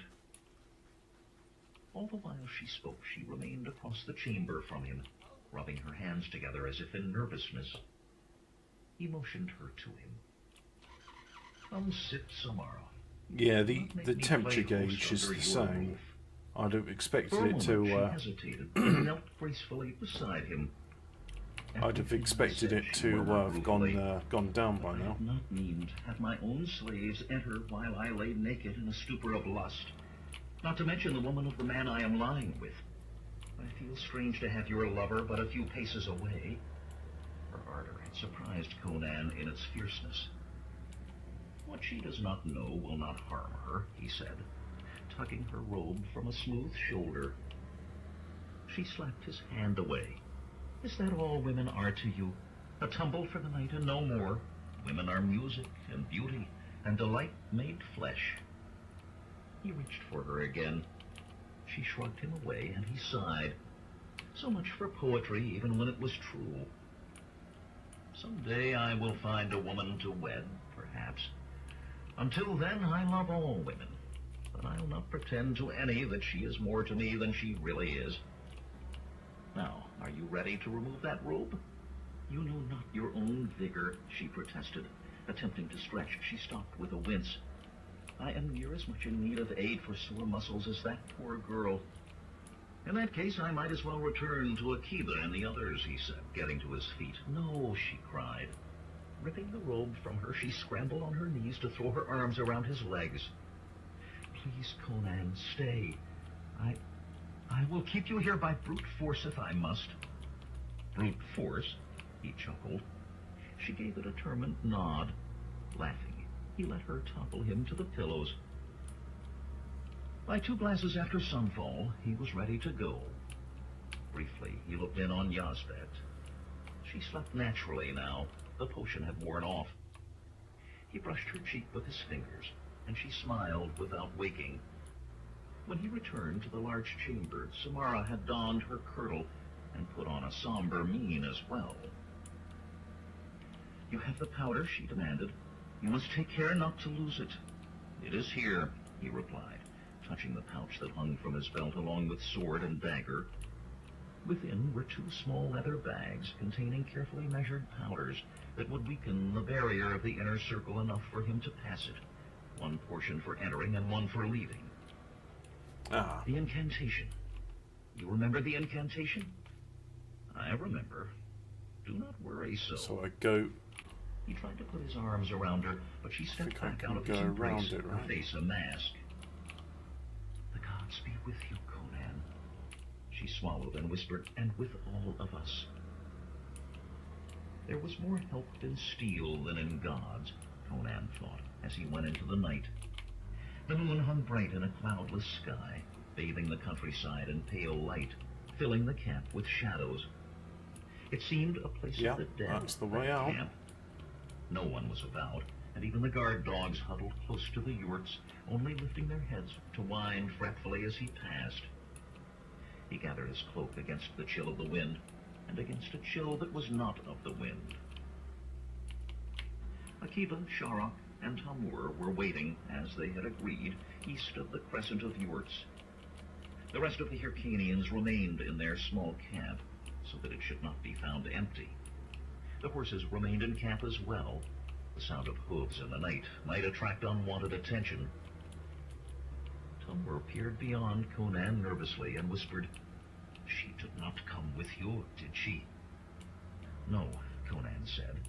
Tamur heaved a heavy sigh of relief. Let's do this and be done, he went on. Tamur, you lead. Hesitantly, the Hyrcanian started to the east. Akiba followed, horsebow in hand and arrow knocked to one side of Conan. Shark labored on the other, leaning on his staff and muttering about the footing despite the bright moonlight. Tamur almost did not come, Akiba said quietly, so afraid is he of Samara. Did he hate Jondar 1 iota less, he would have ridden for the coast instead. Jondar! But he does hate Jondar, Conan replied. The necromancer! I wonder you have energy for this night, Conan, Sharok snickered. After a day and a night with this witch woman. I saw little of her, not nearly so much as you. He paused to cackle shrilly. But I'd say she was a woman to sap a man's strength. Watch your step, old man, the big Sumerian said dryly. I've not seen you read your own stars of late. This could be the night you break your neck. Mitra, Sharok swore, stumbled and almost fell. I have not, he went on in a shaken voice, not since Agrapur. The excitement and the adventure and the... He stumbled, peered at the sky, and muttered, The brightness of the moon blinds me. I cannot tell one star from another. They traveled without words then, following the dim shape of Tamur, until abruptly the Hyrcanian stopped. There, he said, pointing to 2 tall shadows ahead. Those are the marks of the barrier. I can go no closer. Samara had described the shadowy objects as well as telling Conan what she knew of what lay beyond them.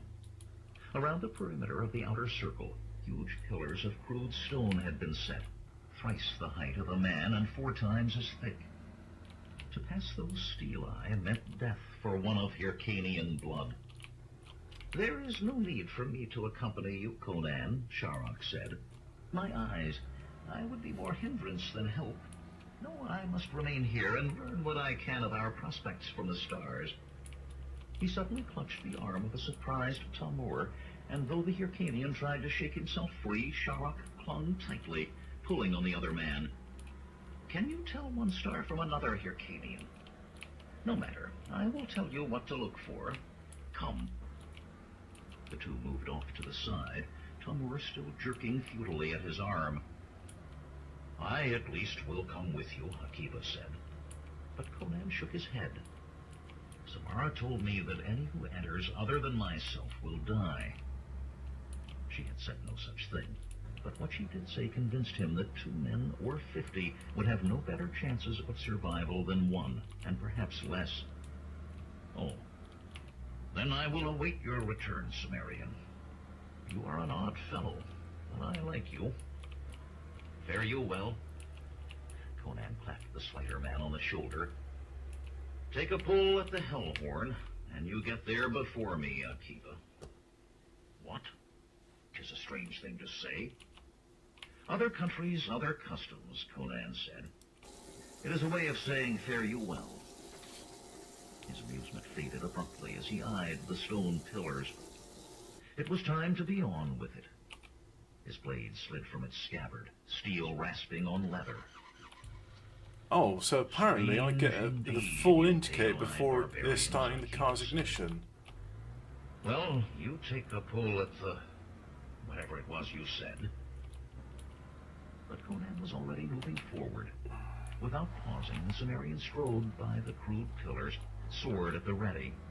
As he did, a tingle passed through his body, as if nails and teeth had all been dragged across slate at once. The greatest tingle was at his waist, beneath the pouch at his belt. Samara had warned him of this and told him to ignore it, but he fumbled for the 2 smaller sacks anyway. Both were intact. There was no growth of any kind, not even the tough grass that covered the plains of Hyrcania. The ground was smooth, yet ridged, as if it had flowed then hardened in waves. He had seen such before, where fissures had opened and the bowels of the earth had spewed forth molten rock. The moonlight here was tinged with the xanthous color of flesh gone to mold. Shadows moved furtively in that nacreous light, though no clouds crossed the moon. Had he been the hero of a saga, he thought, he would seek out those creatures and hack his way to the inner circle. But the heroes of sagas always had the luck of 10 men and used it all. He went on, deeper into the blasted lands, moving with pantherine grace, yet carefully, as if avoiding seeking eyes. That eyes were there, or something that sensed movement, he was certain. Strange slitherings sounded from the rocks around him, and clickings, as of chitinous claws on stone. Once he did indeed see eyes, 3 unblinking red orbs, set close together, peering at him from the dark beside a boulder, swiveling to follow his passage. He quickened his pace. The sound of scraping claws came closer and more quickly. A piping hiss rose behind and either side, like the hunting cry of a pack. Abruptly, there was silence. Did the shadow creatures attack in silence, he wondered, or had they ceased their pursuit? And why? Oh, I took some flack from that. The answer came as he skidded to a halt, a bare pace from the pillar marking the deadly inner circle. No more ammo. Hey, The cypress let out a long breath. I'm better. But he still lived, and perhaps fear of the barrier would hold whatever followed at bay for a time longer. Behind, he heard the hissing begin again. Hastily, he pulled one leather sack from his pouch and sprinkled the scintillating powder in a long line by the stone pillar. With great care, he spoke the words Samara had taught him, and a shimmering appeared in the air above the line, as wide as a man's outstretched arms and reaching nearly as high as the stone marker. You're good. Within that shimmer, the barrier was weakened, not destroyed, so Samara said. A strong man could survive passing through it, so she said. The scraping claws were louder, and the hissing. Whatever made those sounds was almost to him. With a breath, he leaped. The hisses rose to a scream of frustrated hunger, and then he struck the shimmer. Every muscle in his body knotted and convulsed in agony. Back arched, he was hurled into the inner circle. Head spinning, he staggered to his feet. Somehow he had retained his sword. If that was a weakened barrier, he thought he wanted no part of it at full strength. He checked his pouch again. The second sack was still safe. Whatever had hunted him had gone, sucked back into those writhing shades outside the inner circle. The shimmering barrier yet held, but by the time he could count to 100, the force of its protection would be gone. That second portion of the powder was his only way of crossing the barrier again, unless he went now. Turning his back on the ship, he went deeper into that twisted country. Blasted lands they were indeed. Here hills were split by gaping fissures, or stood in tortured remnants as if parts had been vaporized. Fumaroles bubbled and steamed, and the air was heavy with the stench of a decay so old that only sorcery could have kept it from disappearing long since. Foul vapors drifted in sheets like noxious clouds hugging the ground. They left a feel of dampness and filth on the skin they touched. Samara told him where John Dar's unfinished palace had stood on that day when nightmares were loosed. Lying there, she could not say. The forces unleashed had been more than even the shamans could face. But it was the only place she could suggest for his search. In the midst of these hills, the land had been leveled for the palace. Ahead, he saw the hills end. It must be the location. He hurried forward, around a sheer cliff where half the hill had disappeared, out onto the great level space, and stopped, shoulders sagging in defeat. Before him, marble steps led up to a portico of massive, broken columns. Beyond where the palace chapel stood, a huge pit opened into the depths. A pit that pulsed with red light and echoed with the bubbling of boiling rock far below. There could be nothing there, he told himself. And yet there must be. Samara had foretold that his entry into the blasted land would bring at least a chance of John Dar's destruction. Somewhere within that blighted region, something must exist that could be used against the necromancer. You're good. He had to find But it. I'm better. A slavering roar spun him around. An involuntary crom wrenched from his lips. Facing him was a creature twice the height of a man, its gangrenous flesh dripping phosphorescent slime. A single ruby eye sat in the middle of its head, watched him with a horrifying glimmer of intelligence, but with hunger as well. And that gaping, fanged maw, the curving needle claws that tipped its fingers, told what it chose to eat. Even as the creature faced him, Conan acted. Waving his sword, he screamed as if about to attack. The beast reared back to take his charge, and Conan darted for the cliff. A being of such size could not be his equal at scaling sheer heights, he thought. Thrusting his blade into its scabbard as he ran, he reached the cliff and climbed without slowing, fingers searching out crevices and holes with a speed he had never matched before.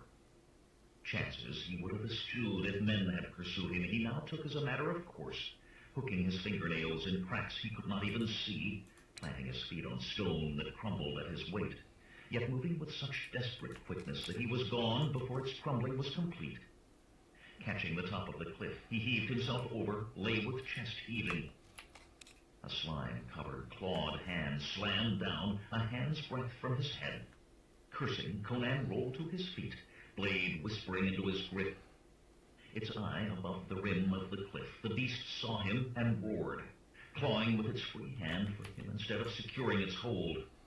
Burnished steel blazed an arc through the air, severing the hand that held the ground. With a scream like all the fiends of the pit, the beast toppled back and down into the fetid mists. The crash of its fall sent a shiver through the cliff that Conan could feel through his boots. The clawed hand, faintly glowing, still lay where he had severed it. Glowing slime oozed from it like blood. He was relieved, after the sendings in Agrapur, to see that it did not so much as twitch by itself.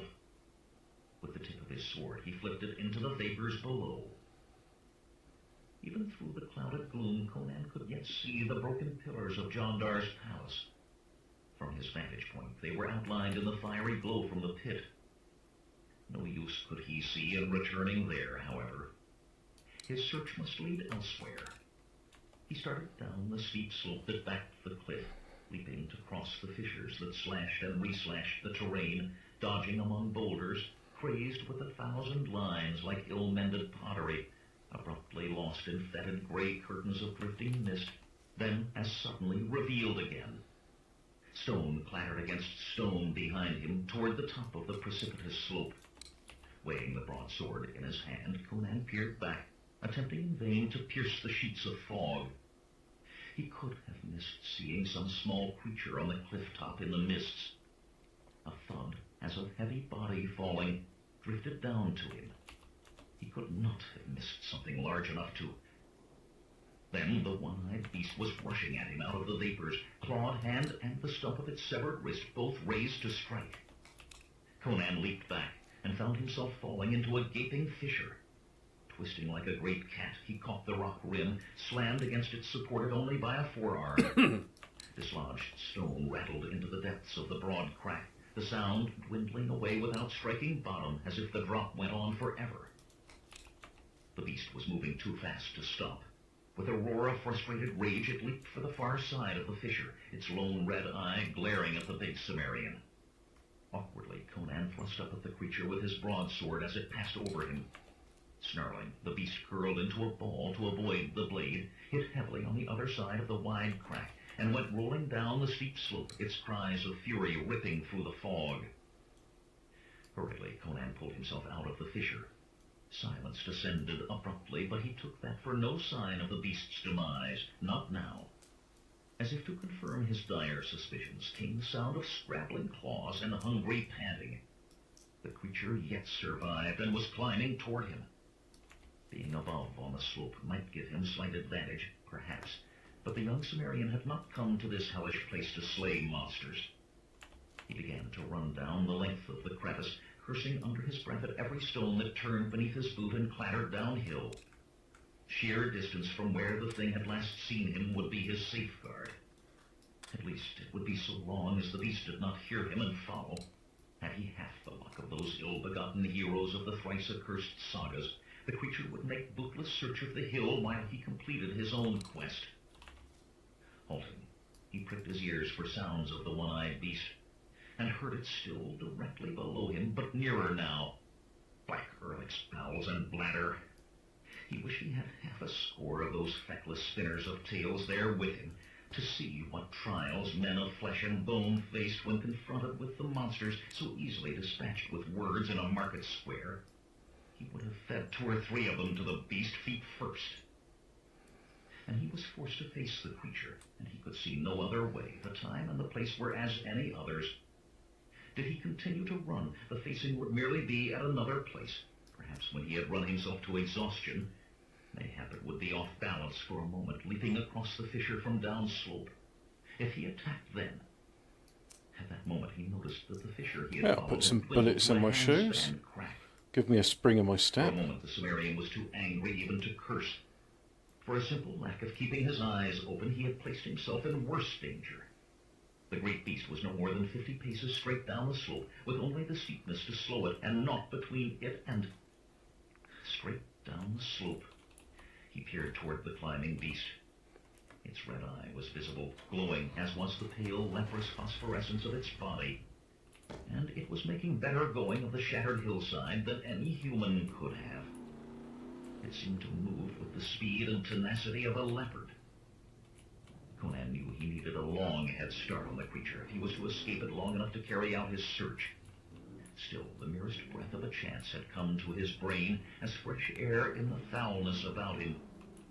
He cast about hurriedly for what he needed and found it but 10 paces away, a shadowy bulk, near as tall as he, but seeming squat for its thickness, obscured by a curtain of fog that clung rather than drifted.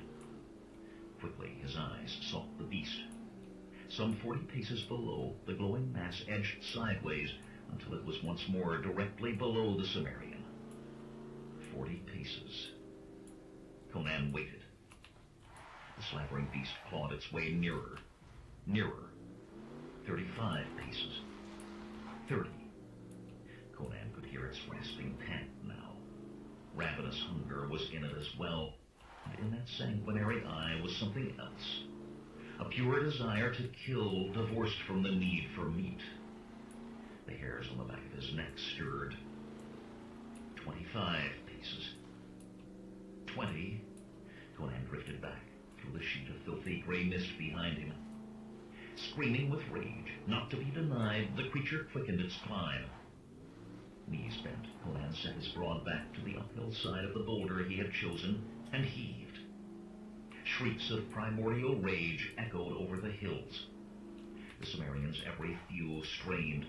Great muscles corded and knotted till they seemed carved from some more obdurate substance than the stone with which he fought. The boulder shifted a finger width. The howls came closer. In moments the foul creature would be upon him.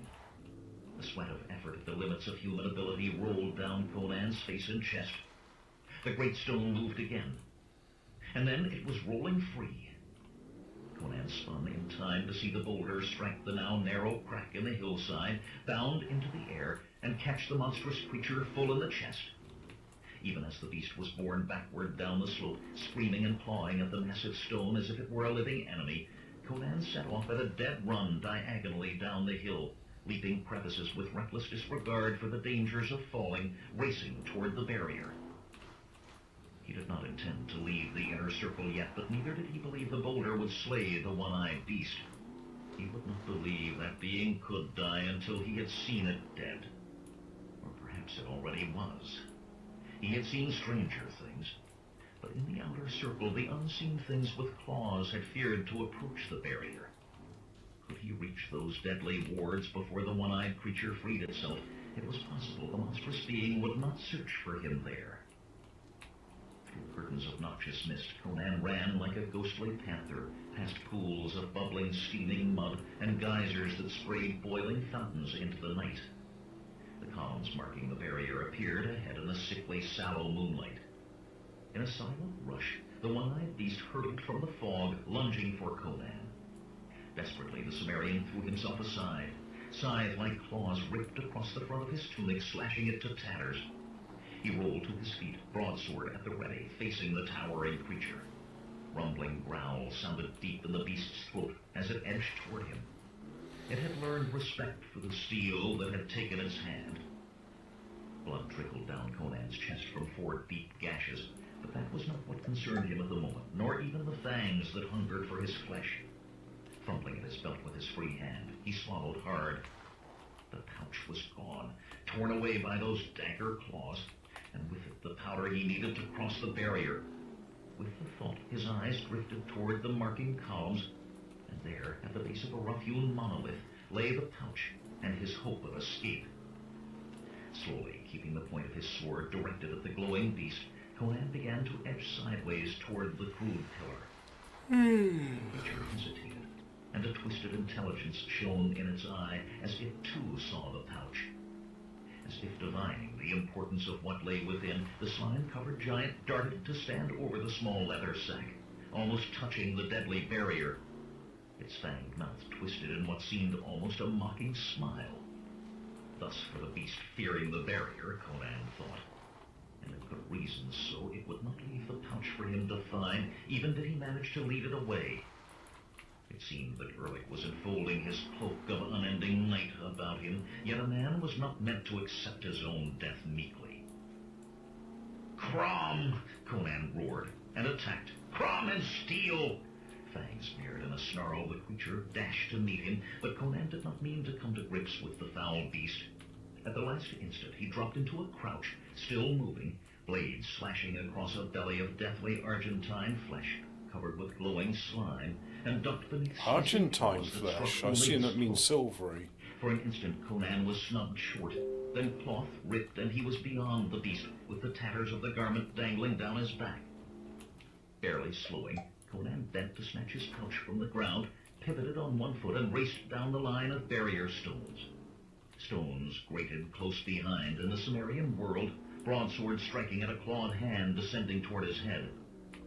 3 cruel-tipped fingers fell, severed, but the mutilated hand slammed into Conan, driving him dazed to his knees. Then he was enveloped in adamantine arms, being drawn toward the great flesh-rending teeth. Only Conan's sword arm was free of the unyielding grip, and with it he thrust his blade into that fanged mouth, the point knifing through flesh, grating on bone, bursting through the back of the beast's great head. The creature snarled and snapped at the blade, trying with unabated fury to reach the Cimmerian, the stench of its breath flowing into Conan's nostrils. Like the iron bands of a torture device, those huge arms tightened, till Conan thought his spine would snap. No longer could he feel his legs or his trapped hand. He did not even know if he still held the pouch that contained his sole hope of leaving the blasted lands. All he could do was fight with his last measure of strength to keep that ravenous mouth from his throat. Suddenly there was a greater worry than the beast in Conan's mind. Over the creature's shoulder he could see the marking pillars. Its struggles were carrying them closer to that deadly shield. And closer. At least he would die with sword in hand and not alone. Uncertainty flickered in the beast's blood-red eye as grim laughter burst from Conan's mouth. Contact with the barrier. Pain ripped through the Cimmerian, pain such as he had never known. Skin flayed from muscle, muscle torn from bone, bone ground to powder, and the whole thrown into molten metal. Then the torturous cycle began again, and again, and... Conan found himself on the ground, on hands and knees, every muscle quivering with the effort of not falling flat on his face. Through blurred eyes, he saw that he still clutched his pouch in a death grip. He still had his means of escape from the inner circle, and in some fashion he had survived touching the barrier. But one thought dominated his swirling brain, the desperate need to regain his feet, to be ready to face the monster's next attack. His broadsword lay before him. Lurching forward, he grabbed the worn leather hilt and almost let the blade fall. The leather was cracked and blistering hot. Abruptly, sound crashed in on him, crackling and hissing like 1,000 chained lightning bolts, and Conan realized that he had been deaf. Shakily, he scrambled to his feet and stood staring. The beast lay across the barrier, twitching as scintillating arcs of power rose from one part of its body to strike another. Flames in 100 hues glanced from the already blacking hulk. A grin began on the Cimmerian's face, and died as he stared at the barrier. He was no longer within the inner circle. How he had survived crossing the barrier, perhaps the monstrous vitality of the beast had absorbed the greater part of the deadly force, partially shielding him, did not matter. What mattered was that he had but enough of the required powder to cross that boundary once. Did he enter again, he would never leave. In silence, he turned his back on the still jerking body of the beast, on the inner circle, a dark light in his eyes that boded ill. 21. Akiba and the others were huddled around a tiny fire when Conan strode out of the blasted lands, wiping glittering black blood from his blade with the shredded remnants of his cloak. The Cimmerian announced his presence by tossing the bloody rag into the fire, where it flared and gave off thick, acrid smoke. All three men leaped, and Sharok wrinkled his nose. Faugh! What early-begotten stench is that? We will return to the yurts, Conan said, slamming his sword home in its shagreen sheath, but only briefly. Shagreen? To get Samara's help to re-enter the inner circle. Then you found nothing, Akiba said thoughtfully. He eyed the dried blood on Conan's tattered tunic, the pouch crudely tied to his sword belt, as he added, Are you certain you want to go back, Cimmerian? What occurred in there? Tamur spoke. No. Everyone looked at him. He scrubbed at his mouth with the back of his hand before speaking further. It is a taboo place. Do not speak of what happened within the barriers. It is taboo. Nonsense, Sharok snorted. No harm can there be merely in the hearing. Speak on, Conan. But the Cimmerian was of no mind to waste time in talk. The night was half gone. With a curt, follow me, he started off into the night. The others kicked dirt over the fire and hurried after.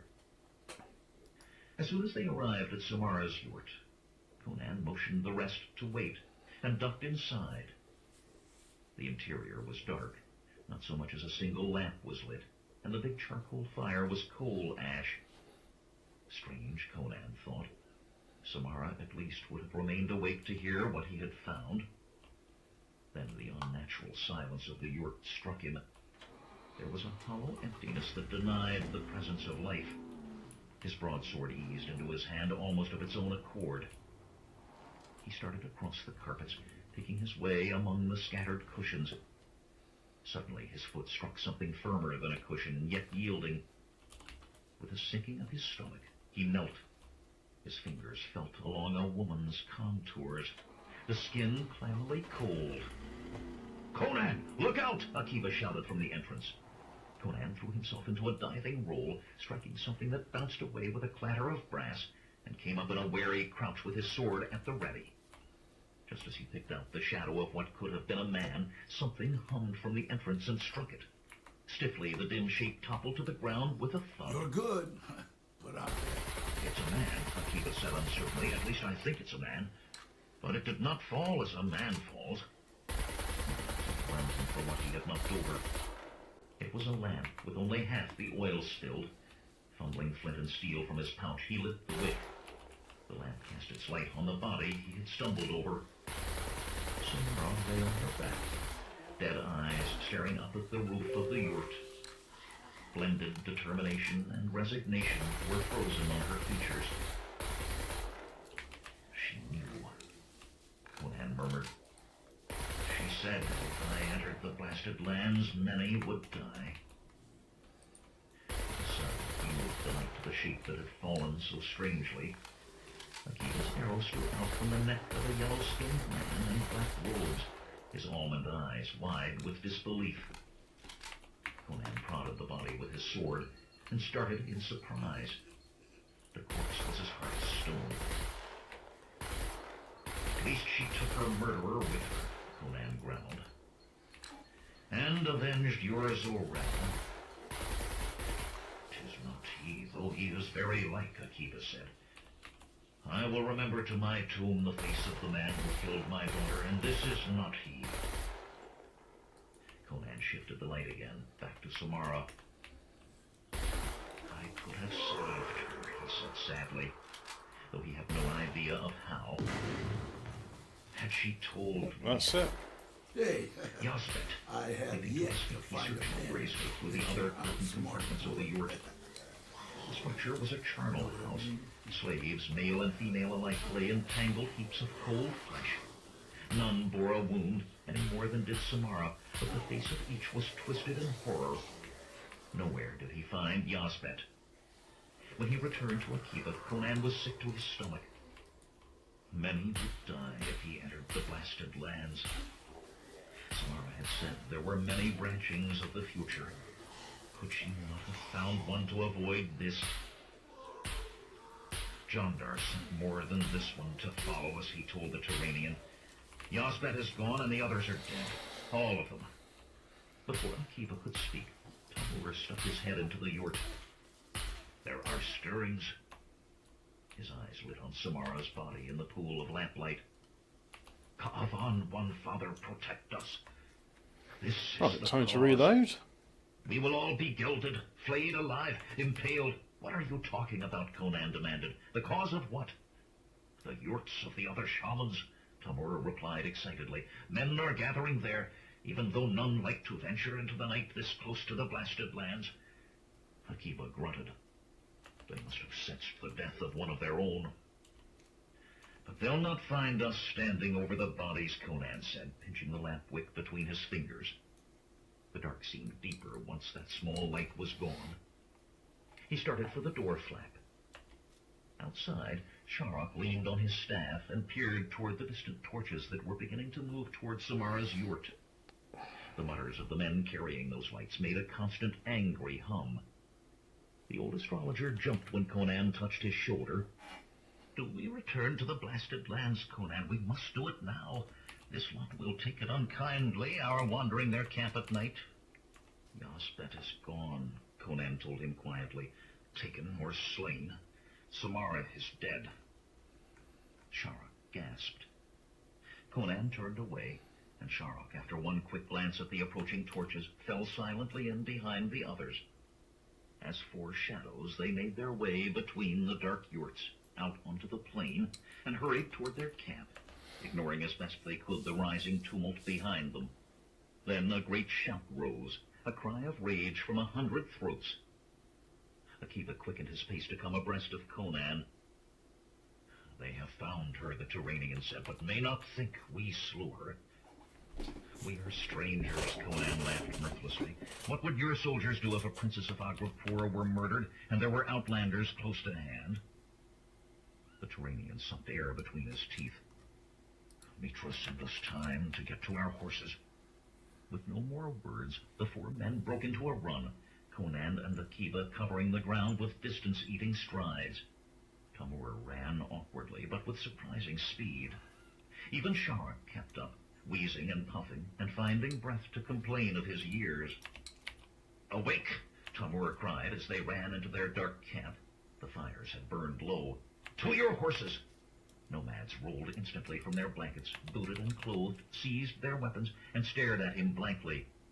"We must flee," Tamur shouted to them. "We stand outside the laws."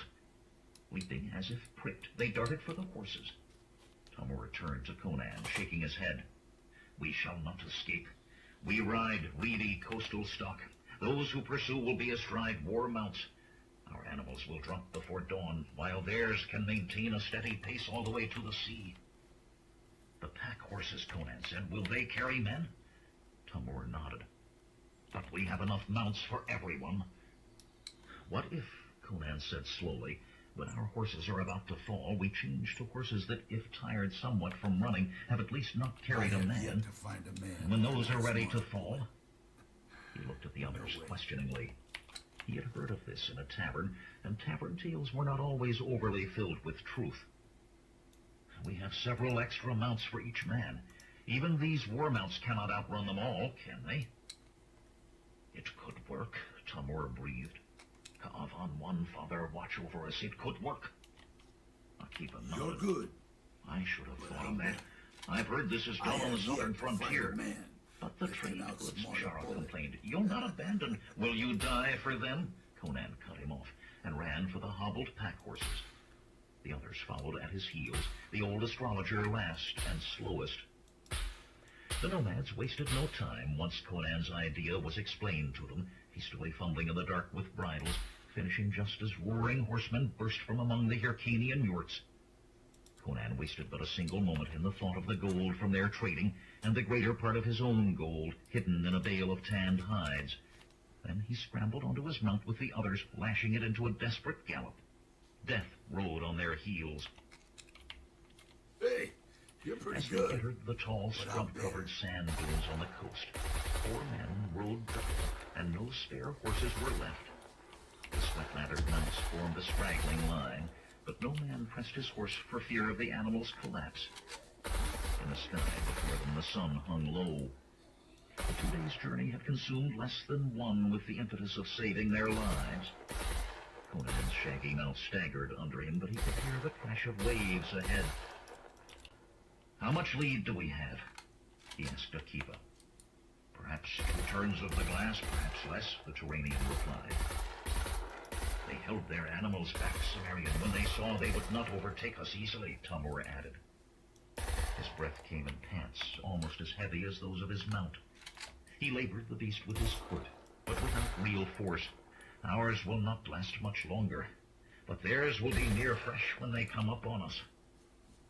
"They'll come up on empty sand," Conan laughed, urging his shaggy horse to the top of the dune, "for we've reached the ship."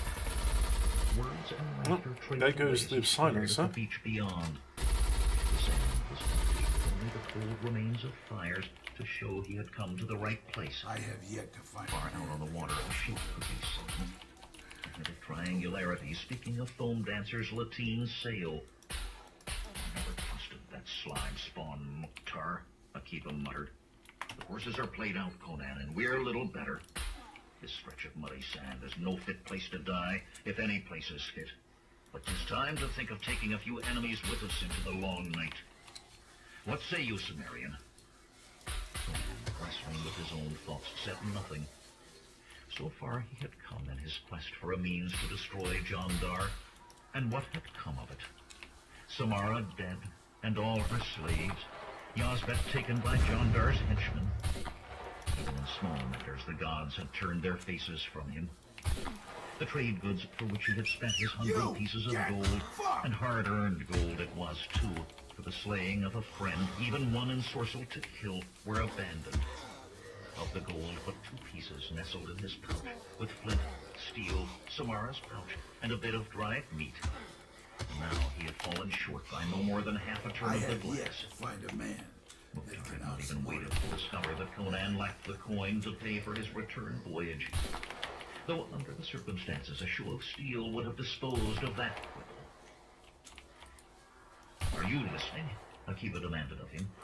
"Let us circle back on our Oh, trade good to the time to start run the out of moon. magazines. We can surprise them, and with rest we may give a good account of ourselves." Muttering rose among the Hyrcanians. Still, Conan did not speak. Instead, he chewed on a thought. Yazbek taken by Jandar's henchmen. There was something of importance there. Could he but see But I did it. A faint voice within him said that it was urgent he did see it. "Let us die as men," Tamur said, though his tone was hesitant, not struggling futilely like dung beetles seized by ants. Some few of his fellows murmured approval. The rest twitched their reins fretfully and cast anxious backward glances, but kept silent. The Turanian's black eyes flicked the nomad scornfully. Tamura looked away. "No one who calls himself a man dies meekly," Akiba said. "They are of our blood," Tamur muttered, and the soldier snorted. Right. "Mitra's curses. That's everything This dealt blood with. has never stayed one Hyrcanian steal from another's throat that I have seen. It'll not stay the hands of those who follow us. No ammo Have for you that. forgotten what they will do to those they take alive? Gelded, flayed alive, impaled. You told us so, and you hinted at worse, if there can be worse." Tamur flinched, licking his lips and avoiding Akiba's gaze. Now he burst out, I have yet to find a "We man stand that can outside outsmart the him. law." A No mournful way. sigh breathed from the other Right, nomads. that's that done. Tamur rushed breathlessly on. "We are no longer shielded by the laws of our people. For us to slay even one of those sent by the shamans would be to foul and condemn our own spirits to face an eternity of doom." "But you didn't kill Samara," Akiba protested. "Surely your god knows that." "Conan, talk to this fool." But the Sumerian ignored all of them. The barest glimmerings of hope flickered in him. "We will face the One Father, having broken no law," Tamur shouted. "Erlik, take your laws. You were willing to disobey the edict against revenging yourself on Jandar." Akiba's thin mouth twisted in a sneer. "I think you are simply ready to surrender. You are all dogs, craven women whining for an Pain easy death." suppressed. Tamur recoiled, hand Poopy pointed over noises. his Yadigan. Farts. Ka'avan understands revenge. You Turanians, whose women have watered your blood for 1,000 years with the seed of Western weaklings, understand nothing. I will not teach you. Steel slid from scabbards and was arrested half-drawn by Conan's abrupt, "The ship! We will use the ship!" Akiba stared at him. Some of the Hyrcanians moved their horses back. Madmen were touched by the gods. Slaying one even in self-defense was a sure path to ill luck. Sharak, clinging tiredly to his mount with one hand and his staff with the other, peered ostentatiously after Foam Dancer. The vessel was but a mote now. "Are we to become fish, then?" he asked. "The galley," Conan said, his exasperation clear at their stupidity. How much before us could Jandar's henchmen have left the camp?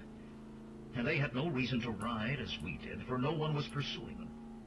Their galley may still be waiting for them. We can rescue Yazbet and use it to cross the sea again. "I'd not wager a copper on it," Akiba said. "Most likely the galley is already at sea." "Are the odds better if you remain here?" Conan asked dryly. Akiba looked doubtful. He ran an eye over Right, the so others. now, Half the nomads still watched him Time to warily. return the Sharok seemed weapons. lost in thought. I'll not wait here meekly to be slaughtered, Conan announced. You do what you will. Turning his horse to the south, he booted it into a semblance of a trot. Before he had gone 100 paces, Sharok caught up to him, using his staff like a switch to chivvy his shaggy mount along. A fine adventure, the astrologer said, a fixed grin on his parchment face. Do we take prisoners when we reach the galley? In the sagas, heroes never take prisoners. Akiba joined them in a gallop. His horse staggered as he reined back to their pace. Money is one thing, the Turanian said. My life I'm willing to wager on long odds. Conan smiled without looking at either of them, a smile touched with grimness. More hooves pounded the sand behind him. He did not look around to see how many others had joined. One or all, it would be enough. It had to be. With cold eyes, he led them south. 22. I saw it here somewhere. One horse sank to its knees, refusing to go on as they passed the first headland, and another fell dead before they were long out of sight of the first. Thick scrub grew here in patches too large to ride around. There were no paths except those forced by the horses. Conan grimaced as yet another man mounted double. Their pace was slower than walking. Keeping their strength was important if they were to face the galley's crew or Jondar's henchmen, but the horses were at the end of theirs. And time was important as well. They must reach the ship before Yosvet's captors did, or at least before they sailed, and before the pursuing Hyrcanians overtook them. The nomads would have little difficulty following their tracks down the coast. Reaching a decision, he dismounted. The others stared as he removed his horse's crude rope bridle and began to walk. Sharok pressed his own mount forward and dropped off beside the big Cimmerian. Conan, Akiba called after him. What? But Conan strode on. The rest could follow or not, as they chose. He would not spend precious moments in convincing them. With the old astrologer struggling to keep up, he plunged ahead. Neither spoke. Breath now was to be saved for walking. So I can't fit the suppressor to the rifle it's built for. Might go more easily. Oh well. Akiba and the Hyrcanians were soon lost to sight, had Never either mind, I guess. chosen to look back. Neither did. There was no smooth highway for them, though. Even when the sandy ground was level, their boots sank to the ankles, and rocks lay ready to turn underfoot and throw the unwary into thorn bushes, boasting black finger-long spikes that would rip flesh like talons. But then the ground was seldom level, except for occasional stretches of muddy beach, pounded by angry waves. For every beach there were a pair of headlands to be descended on one side and scaled on the other, with steep hills between and deep gullies between those. Increasingly, the land became almost vertical, up or down. 100 paces forward took 500 steps to travel, or 1,000. The horses would have been useless. Of course, Conan reasoned, sweat rolling down his face, grit in his hair and eyes and mouth. He could move inland to the edge of the plain, but then he would not know when he reached the beach where the galley lay. He would not let himself consider the possibility that it might no longer be there. Too, on the plain they would leave even clearer traces of his passage for their hunter, and most of the time gained by traveling there thus would be lost in struggling to the beaches when they were sighted. A crashing in the thick brush behind him brought Conan's sword into his hand.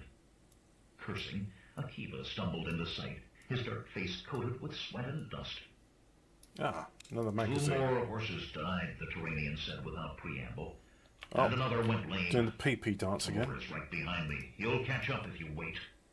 The others were arguing about whether to abandon the remaining horses when I left, but they'll follow as well sooner or later. There is no time to wait. Resheathing his blade, Conan started off again. Sharok, who had no breath for speaking, followed, and after a moment Akiba did as well. 3 men, the young Cimmerian thought, since Tamura would be joining them. 3.5, and he counted Sharok, the old astrologer, would be worth no more than half Akiba or Tamur in a fight, if that much. Mayhap some of the other nomads would catch up in time, but they could not be counted on. 3.5 then. As Tamur joined them, plucking thorns from his arm and muttering curses fit to curl a sailor's hair, fat raindrops splattered against the back of Conan's neck. The Cimmerian peered up in surprise at thick, angrily purple clouds. His eyes had been of necessity locked to the ground. He had not noticed their gathering. Disassemble. The sprinkling became a deluge, a hail of heavy, pounding drops. A wind rose, ripping down the coast, tearing at the twisted scrub growth, howling higher and higher till it rang in the ears and dirt hung in the air to mix with the rain, splashing the 4 men with rivulets of mud. Nearby, a thick-rooted thorn bush, survivor of many storms, tore loose from the ground, tangled briefly in the branches around it, and was whipped away. Tamur put his mouth close to Conan's ear and shouted, Let's reload everything and then we'll call it a day, I think. Take shelter and pray. 'Tis but a storm, the Cimmerian shouted back. You faced worse on Foam Dancer. No, this is no ordinary storm. It is the wrath of Ka'avan. The Hyrcanian's face was a frozen mask, fear warring plainly with his manhood.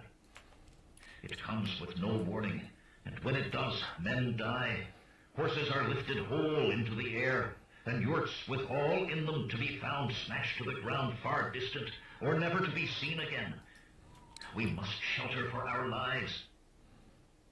The wind was indeed rising, even yet, shaking the thickets till it seemed the scrub was trying to tear itself free and flee. Driven raindrops struck like pebbles flung from slings. Akiba, half supporting Sharok, raised his voice against the thundering wind and rain. We must take shelter, Cimmerian. The old man is nearly done. He'll not last out this storm if we don't. Pushing away from the Turanian, Sharok held himself erect with his staff. His straggly white hair was plastered wetly to his skull. If you are done, soldier, say so. I am not. Conan eyed the old man regretfully. Sharok was clinging to his staff as to a lifeline. The other two, for all they were younger and hardier, were not in greatly better condition.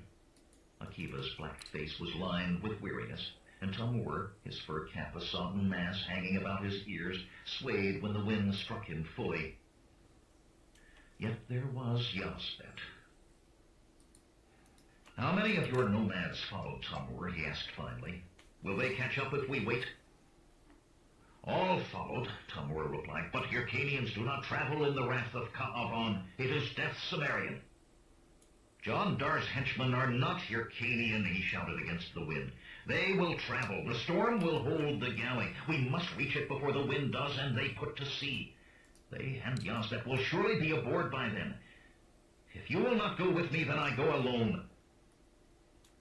For a long moment there was no sound except the storm. Then Akiba said, Without that ship I may never get John Dar. Tamur's shoulders heaved in a sigh, silent in the storm. Ba'al-Sham. Almost, with being declared outlaw, did I forget Ba'al-Sham. Ka'avan understands revenge. Sharok turned southward, stumping along, leaning heavily on his staff. Conan and Akiba each grabbed one of the old man's arms to help him over the rough ground, and though he grumbled, he did not attempt to pull free. Slowly they moved on. Raging, the storm battered the coast. Stunted, wind-sculpted trees and great thorn bushes swayed and leaned. Rain lashed them, and grit scoured through the air as if in a desert sandstorm.